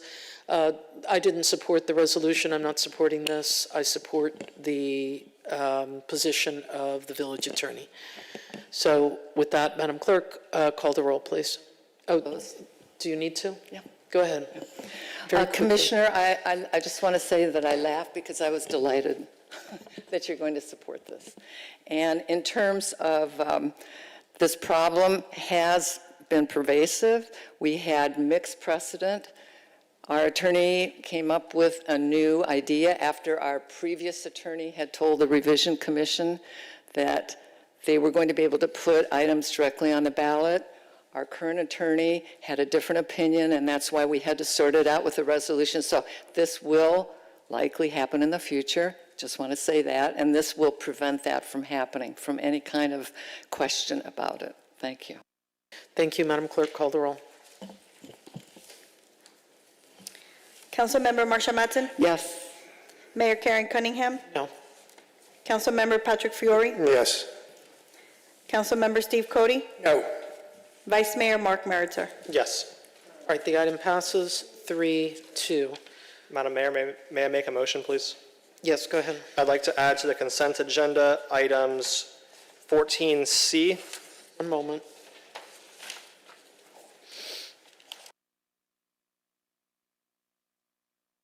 14F, 14G, and 14H, and 14I. Those again, please. 14C, 14F, 14G, 14H, and 14I, all to the consent agenda. What a beautiful thing, Vice Mayor. Okay, that's your motion. Is there a second? Yeah, I'll second. Any discussion? Yeah, Madam Mayor, I just have one clarification that I spoke to our esteemed city attorney about, which is on my item on the blood pressure screenings, to asking the manager to look into this. It's not just for seniors, it's for anybody over 18. Yeah, I mean, adult, yeah. Thank you, that's all I have. If somebody can make that correction. Vice Mayor? I'll move it. Okay. Are you okay? Are we talking about which one of these should not be on the consent agenda? Is that No, what what the motion was that item 14C and F, G, H, and I all be placed on the consent agenda. Is there something that you didn't want on the consent agenda? Yes, there is something I don't want, and that is F, the remote meeting policy.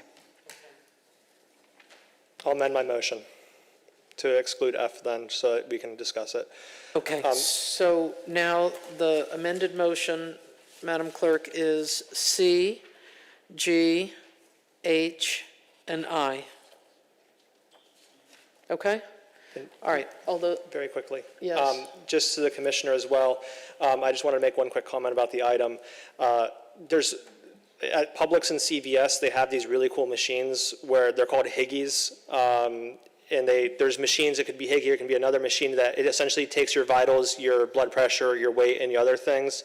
And they have a program where I believe it's no cost or low cost to the provider. So I would also just encourage you to look into that as part of this. And on top of the once a month, what we have here, we can also see if we can potentially place one of those machines somewhere in Village Hall. So that's all. Thank you. thank you. I would just comment the same item, Mr. Manager, that we work, and Councilmember Fiore, we work with the fire station right across the street and see if they can send somebody over, or we can divert people in that direction, because they do that work as well. All right, so we're back on the item as, the motion. All those in favor? Aye. Anyone opposed? All right, so we did C. Okay, so we're item 14B. Is somebody moving that forward? Move it. Is there a second? I'll second. Okay, Madam Clerk, Wait, can you? wait, did we vote on the consent, or did we just vote on the motion Oh, to I'm move so it? sorry, thank you. Haven't voted on the consent. Okay, all right, we'll double back on item 14B. All those in favor of the consent agenda? Aye. Aye. Anyone opposed? Okay. 14B, it's been moved and seconded. Madam Clerk, can you read the item? A resolution of the Mayor and Village Council of the Village of Palmetto Bay, Florida, relating to naming the community center located at Coral Reef Park, located at 7895 Southwest 152nd Street, in honor of Mayor Karen Cunningham. The naming of the Public Services Building located at 9495 Southwest 180th Street, in honor of Councilmember Patrick Fiore. And the naming of the nature trail to be built in the woods as the Marsha Matten Nature Trail, in honor of Councilmember Marsha Matten, providing for an effective date. This resolution is sponsored by Councilmember Steve Cody. Public comment? Don't hurt yourselves. Eric Tolberg, 7884 Southwest 179 Terrace. Nothing should be named after existing politicians until their term of office has ended. Thank you. Thank you. Next speaker? Robert Miller, 8801 Southwest 176th Street. As far as naming facilities after politicians, I don't agree with. I don't think that, first off, I want to say thank you to all of you for the service that you've done for us for this past year. Thank you very much. And also for the speed bumps on 174th Street, great idea. And I see you putting a sidewalk in on 174th Street, which is a great idea.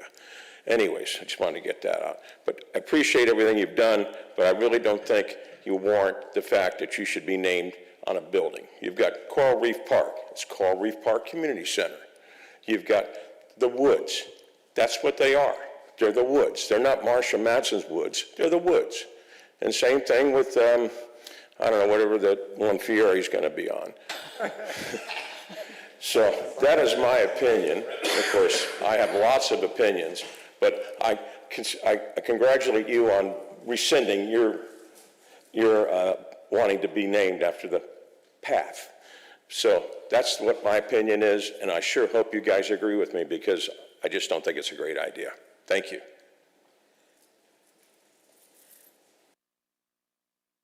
My name is Italo Falkers, 9280 Southwest 167 Terrace,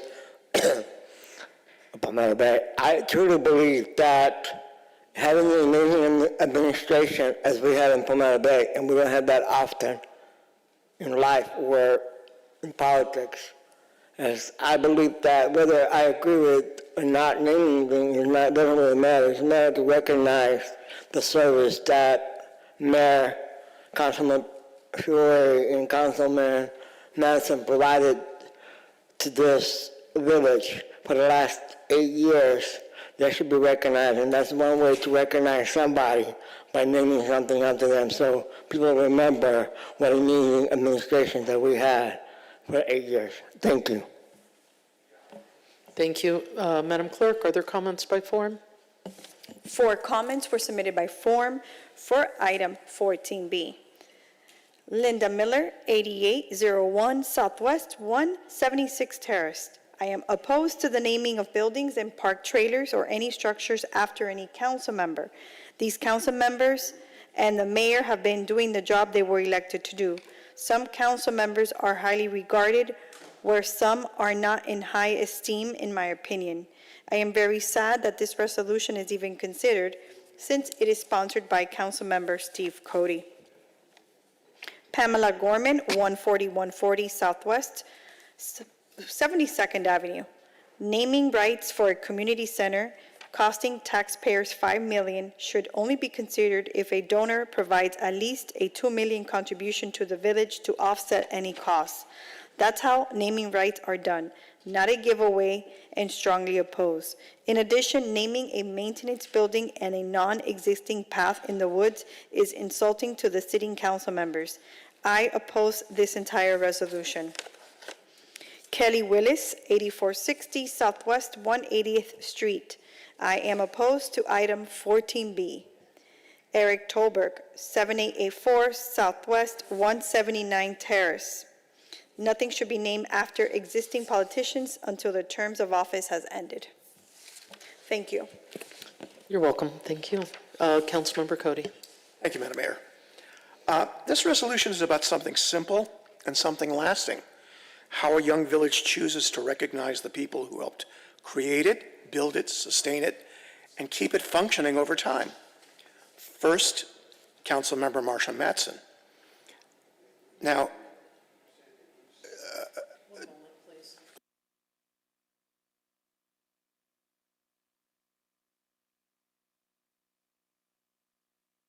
Madam Clerk, did we move the item? It was moved and seconded. You read the item? Yeah. Yes, It was. it's okay. But thank you for, I'm glad. No, it's okay. Thank you. It was moved and Yeah. seconded, yes. It was moved by Councilmember Cody. It was seconded by the Vice Mayor. Yep, thank you. No, that's okay. It's the first one back after a few meetings. It's okay. That's all right. Oops, go ahead, Councilmember. My apologies. thank you. A name so nice, let's say it twice. First, Councilmember Marsha Matson. Dr. Matson was a founder of the village. She has tirelessly advocated for preserving green space and for our parks. She constantly reminds us that we must preserve and protect the village's history. Marsha has led on our acquisition of the woods and its protection from the encroachment of development. My original intent was to name the woods after Dr. Matson. Unfortunately, our village attorney informed me that because we lease the woods from the county rather than own it outright, We can't name it as we might like. However, the solution the village attorney came up with is a good one. We are paying for the nature trail through the woods, or I guess through and around the woods. So I propose naming this walk through the woods as the Marsha Matson Nature Trail. Next, Councilmember Patrick Fiore. Patrick's service reflects a different but equally essential form of leadership. He is very much a potholes and sidewalks public official, focused on the infrastructure and public services that allow village residents to go about their daily lives while Palmetto Bay functions smoothly around them. By the end of his current term in 2026, Patrick will have served 12 years on the village council. During that time, he has been a consistent advocate for improving public services and investing in practical solutions. One example is the village's 2022 decision to purchase our own vacuum drain cleaning truck, an investment driven by Patrick's leadership and advocacy.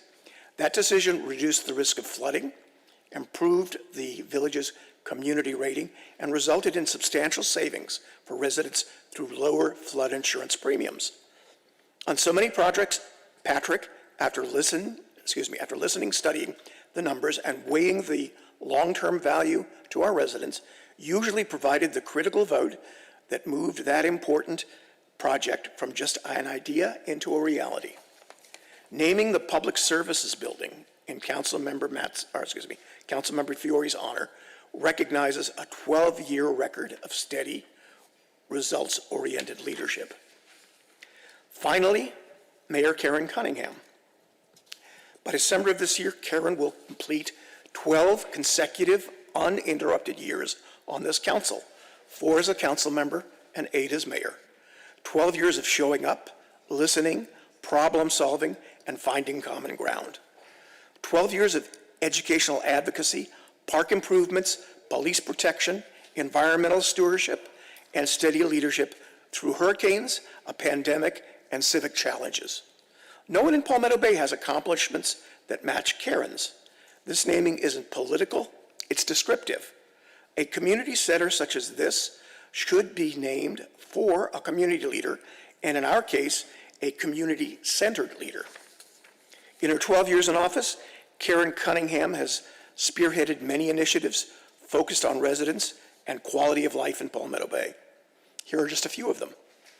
As a councilwoman, she created the Passive Park Initiative, allowing the village to take steps in acquiring parcels of land for the expansion of our parks within the village, increasing our tree canopy, enhancing the beautification of our community, and increasing our home values.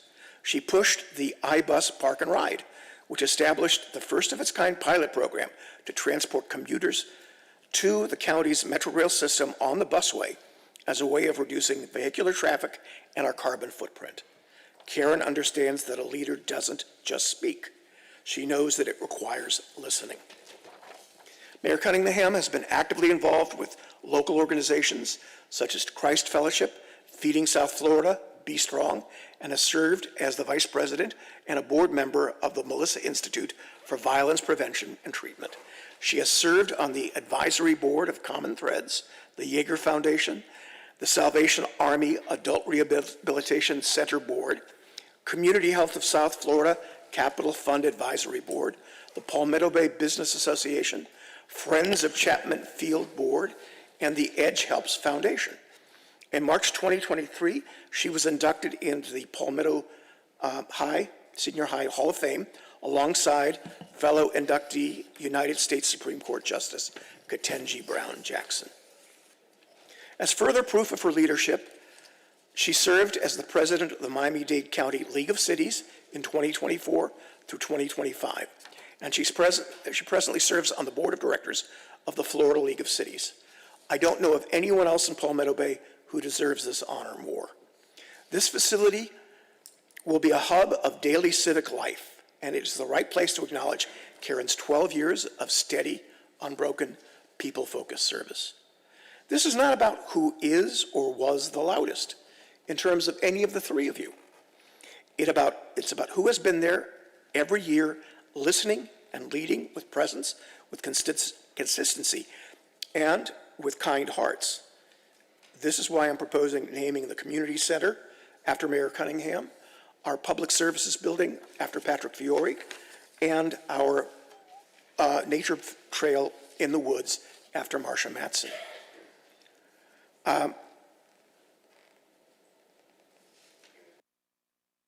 And I would ask for your support on this as we go forward. Thank you, Madam Mayor.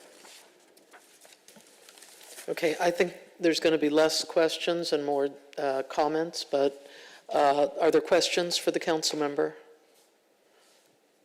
Okay, comments, go ahead. Who's starting? Go ahead, Vice Mayor. Sure, so I want to begin by acknowledging the hard work of everyone up here on this dais, and while I respect your time in office, I must strongly oppose this on principle. We elected our representatives to serve our residents and not to elevate ourselves. Public service is a privilege, and it is temporary. And most importantly, it is about putting our community first, and I believe that placing the names of sitting elected officials on public buildings sends the wrong message to the very people we represent. And it suggests that we're prioritizing our own legacy over the humble work of governance. I look at the standards set by our partners in Miami-Dade County, and as noted in the text of this very resolution, the county has procedures that generally prevent renaming facilities, specifically protecting places like the woods from being named after elected representatives.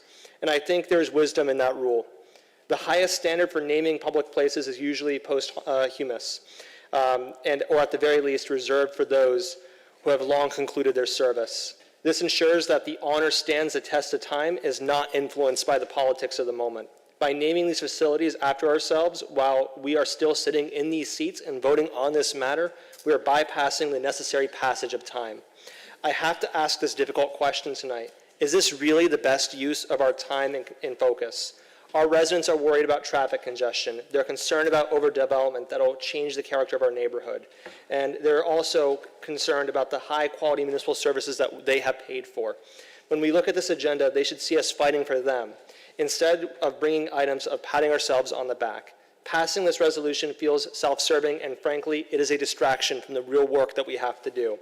We need to get back to basics. We need to focus on the potholes, the sidewalks, and the safety of our neighborhoods. We are known for the problems that we have solved for our neighbors, and not for the plaques that we have put up of ourselves. Let us leave the honors of history to decide us later, and let us focus on serving the residents of Palmetto Bay today. I urge my colleagues to reject this resolution. Thank you. Councilwoman Matson. Well, as I said earlier, I consider this disrespectful, frankly, because I was never asked. I had no idea. I would have said no. And it caused a lot of trouble for me with residents because they called me to find out whether I had changed my position on a path through the woods, which I had not. So I consider this out of line, frankly. I think if you're going to propose something like this, then at least ask the manager to ask the person if she wants to have a path named after her, because it caused me a lot of trouble and having to explain to neighbors that I wasn't abandoning them or betraying them. I don't want this named after me. I don't want anything named after me. It's enough that I have the privilege of serving the public, frankly. Now, in terms of naming, I think that facilities should only be named after deceased persons and persons who have a great admiration and honor by the residents, many residents in Palmetto Bay. And I also think that it would be appropriate to make amends and honor the memory of a political activist who means a great deal to the residents of Palmetto Bay. In fact, hundreds of them turned out to talk about him, to honor him, and to criticize a vile post about him. So I would like to make a motion that the multi-purpose room, the rec center, as it's called, the rec center, be named the Charlie Kirk Memorial Building. right, that's your motion. Is there a second? Second for discussion. All right, discussion? Okay, I wanted to discuss it, so discuss. No, I'm a no on this. I'll second it for discussion. You brought it, but I'm a no. All right, any other discussion on the motion? Okay, all those in favor? Aye. Opposed? No. Nay. Okay, so we're back on the item itself. So I assume you're done with your comments. Councilmember Fiore? Yeah, thank you, Madam Mayor. Yeah, I know several things were just named in Washington, Mr. Manager, after a current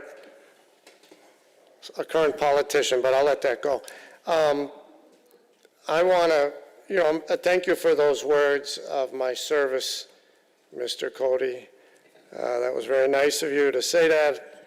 However, I'm going to decline your offer, and I'm just very fortunate that I was elected 3 times. This is my last year in office, and here in South Florida. But I just kind of want to thank, to be quite honest with you, my 4 colleagues that are sitting up here that I've had the honor to work with. It's not been easy sometimes. And it's not a farewell, I'm just kind of responding to your item. And a lot of things I got done with colleagues that I served with in the past. Former Vice Mayor John Dubois, former Vice Mayor Brian Pariser, former Mayor Shelley Stanzik, former Councilman Howard Tendrick, former Councilman Tim Schaefer, former Councilman David Singer, and former Councilwoman Joan Lindsay. So I thank all of them for a lot of things that I was able to get done, but that's all I have. Thank you, Madam Mayor. So I won't be supporting this, but thank you. Thank you. Well, ditto what everybody said. I put out an email on last Monday.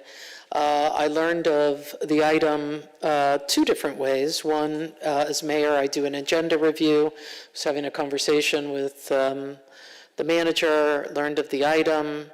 The agenda had not yet been posted.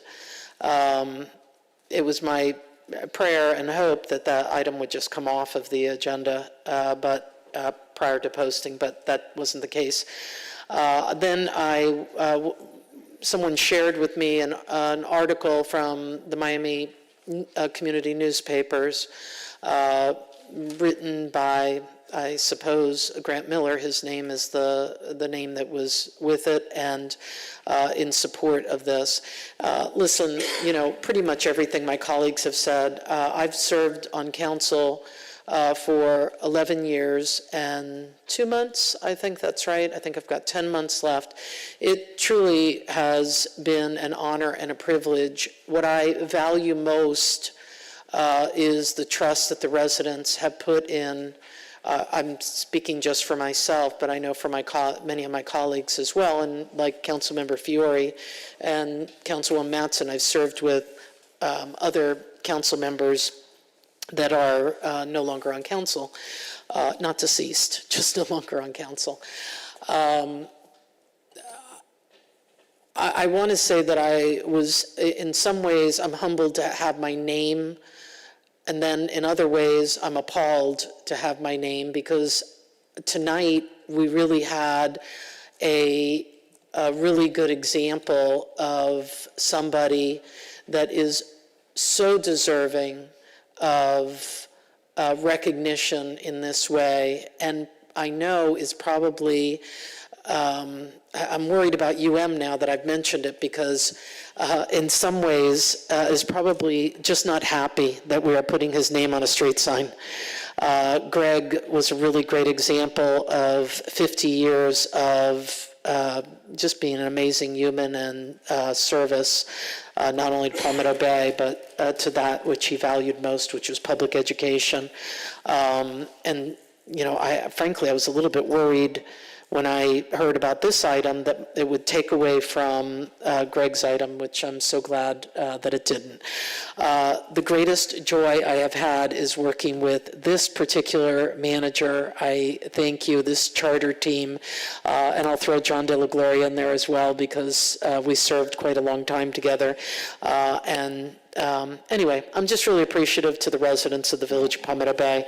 And council member, I know I wrote in my email and subsequently in the video that I posted on Tuesday last week, you know, I know that your heart is probably in the right place, but I don't think in many ways that this is appropriate. I also had, as I said previously, concerns of ethical concerns. I know that it's legally sufficient, but it's just not, it's not who I am. So I thank you for that. So do you need to close on it?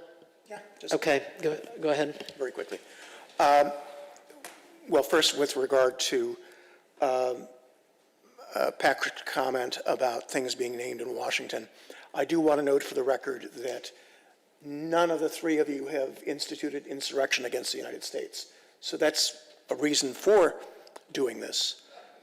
But this is something that was not meant to offend. And Marcia, I could not have picked up the phone and contacted you because that would violate sunshine.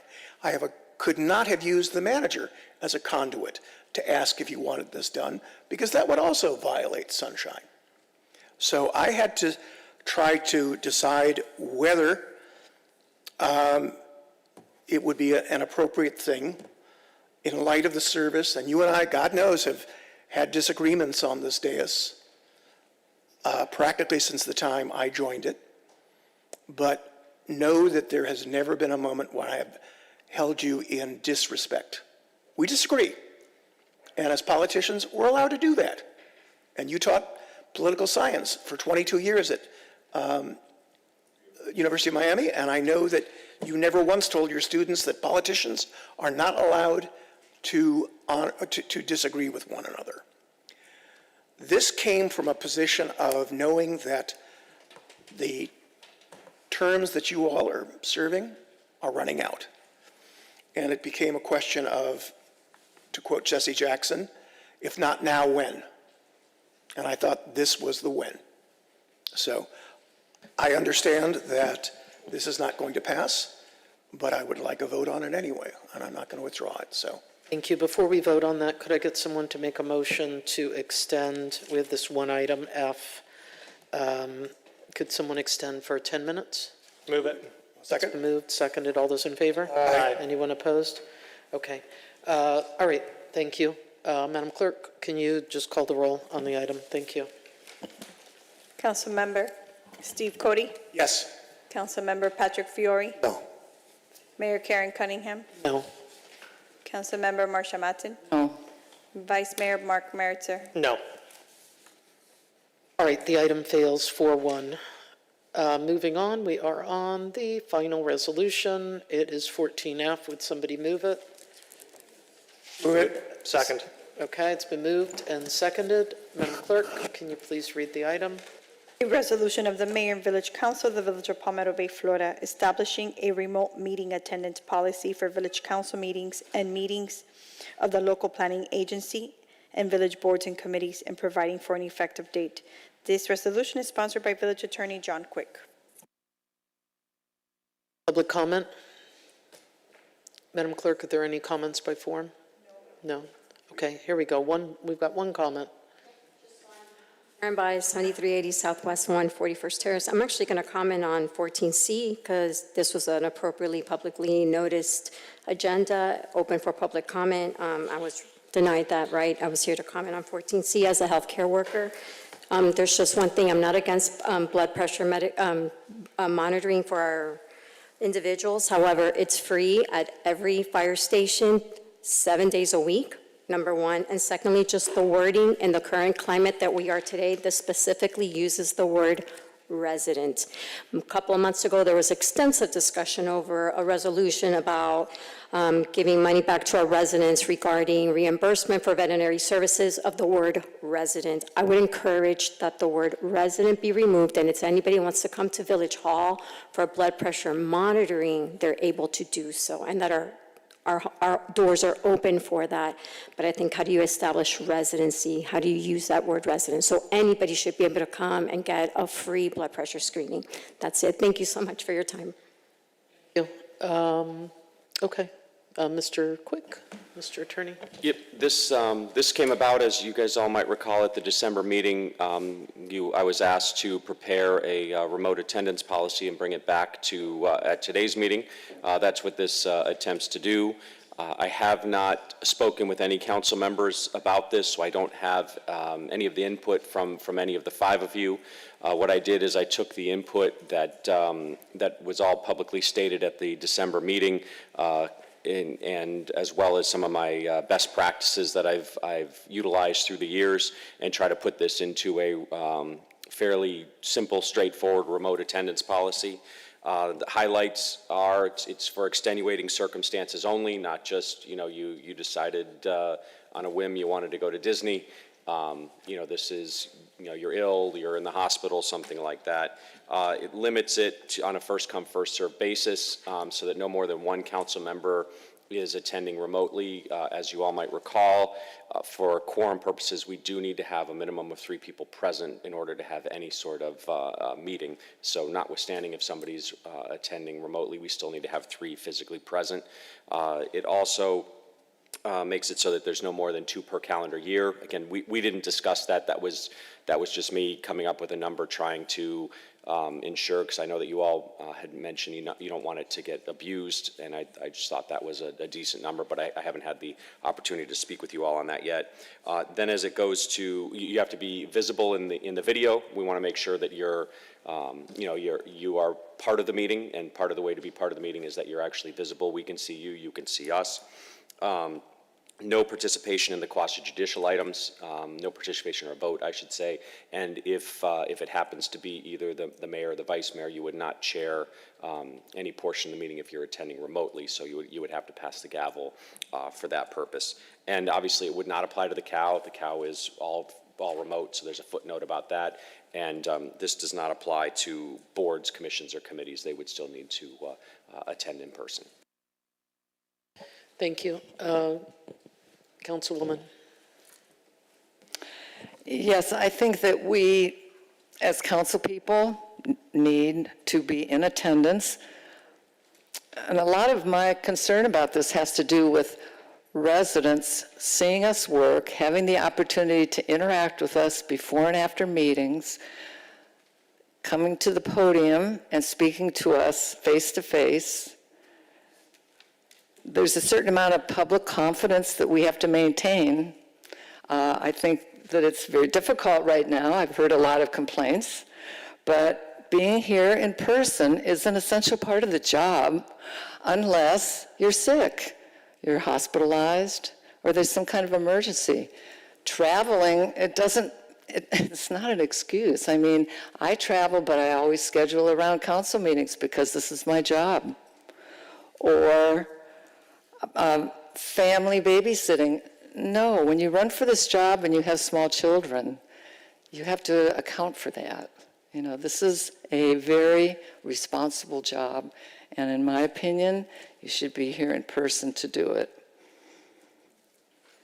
I also think that first come, first serve in terms of being on Zoom is not a good idea. There might be 3 people sick. Who knows what circumstances, but whoever gets in their request first gets to not be here. I think that's just a real loosey-goosey policy that does not comport with the importance and the privilege of this role, which is to be here in attendance for the residents, to see us at work, see us discuss, and vote. So, no, I do not. I know we do COW on Zoom. I have my problems with that because it's often difficult. I mean, we hardly have any public participation in Zoom. And I think part of it is because the digital format, the electronic format separates you. It separates you from understanding what's going on and seeing the body language and the interaction and so on. I think it really deadens the process for the public. So I'm opposed to it because I think it doesn't justify taking away the public seeing us, being able to interact with us. Thank you. I agree and disagree. I think there's circumstances where, as a matter of fact, with the manager, we were talking about what if someone has a long-term illness, for example, cancer, and is serving and has to go through some treatments or something.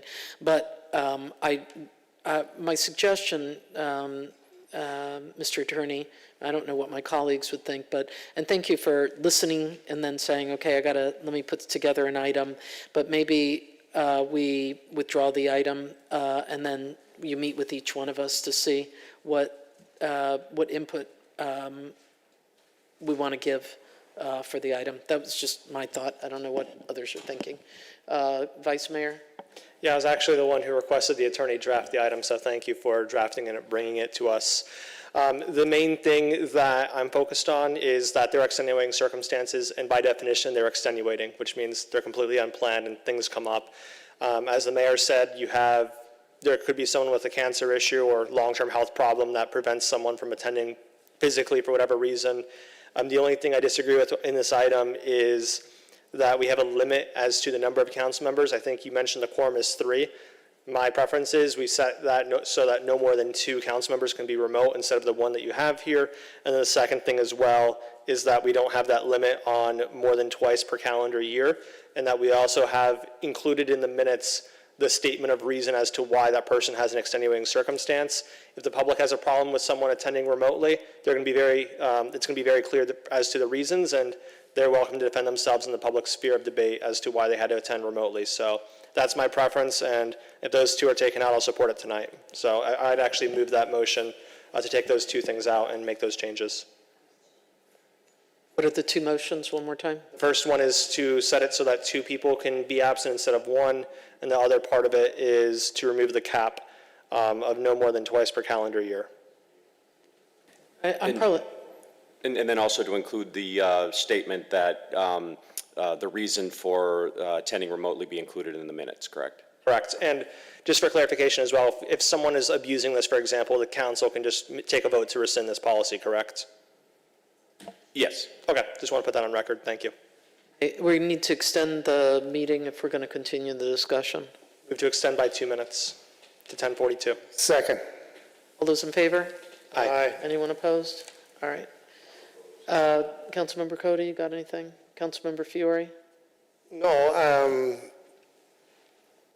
but if everybody, well, I know Mr. Merwitzer wasn't here, but you remember from November of 23 to March of 24, I was not feeling the best. Right. And it was very difficult to even be here to sit down, so things do happen, sadly. Anyway, I agree with what the young man said. What was that motion again? Whatever it was, I agree. Thank you. Yes. I'll So, second it. Thank you. All right, we have a motion. All those in favor of the motion? Aye. Aye. Anyone opposed? Opposed. Okay, the motion passes. We're back on the item as it's been amended.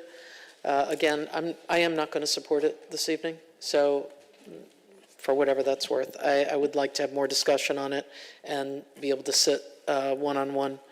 But okay, that's it. Madam Clerk, anything else? Call the roll on it, please. Vice Mayor Mark Merzer, Yes. Councilmember Steve Cody, Yes. Councilmember Patrick Fiore, Yes. Mayor Karen Cunningham, No. Councilmember Marsha Matson. No. The item passes 3-2. And if there's nothing else, a motion to adjourn. Very good. Is there a second? Second. All those in favor? Aye. Aye. Anyone opposed? All right. Good night, Palmetto Bay.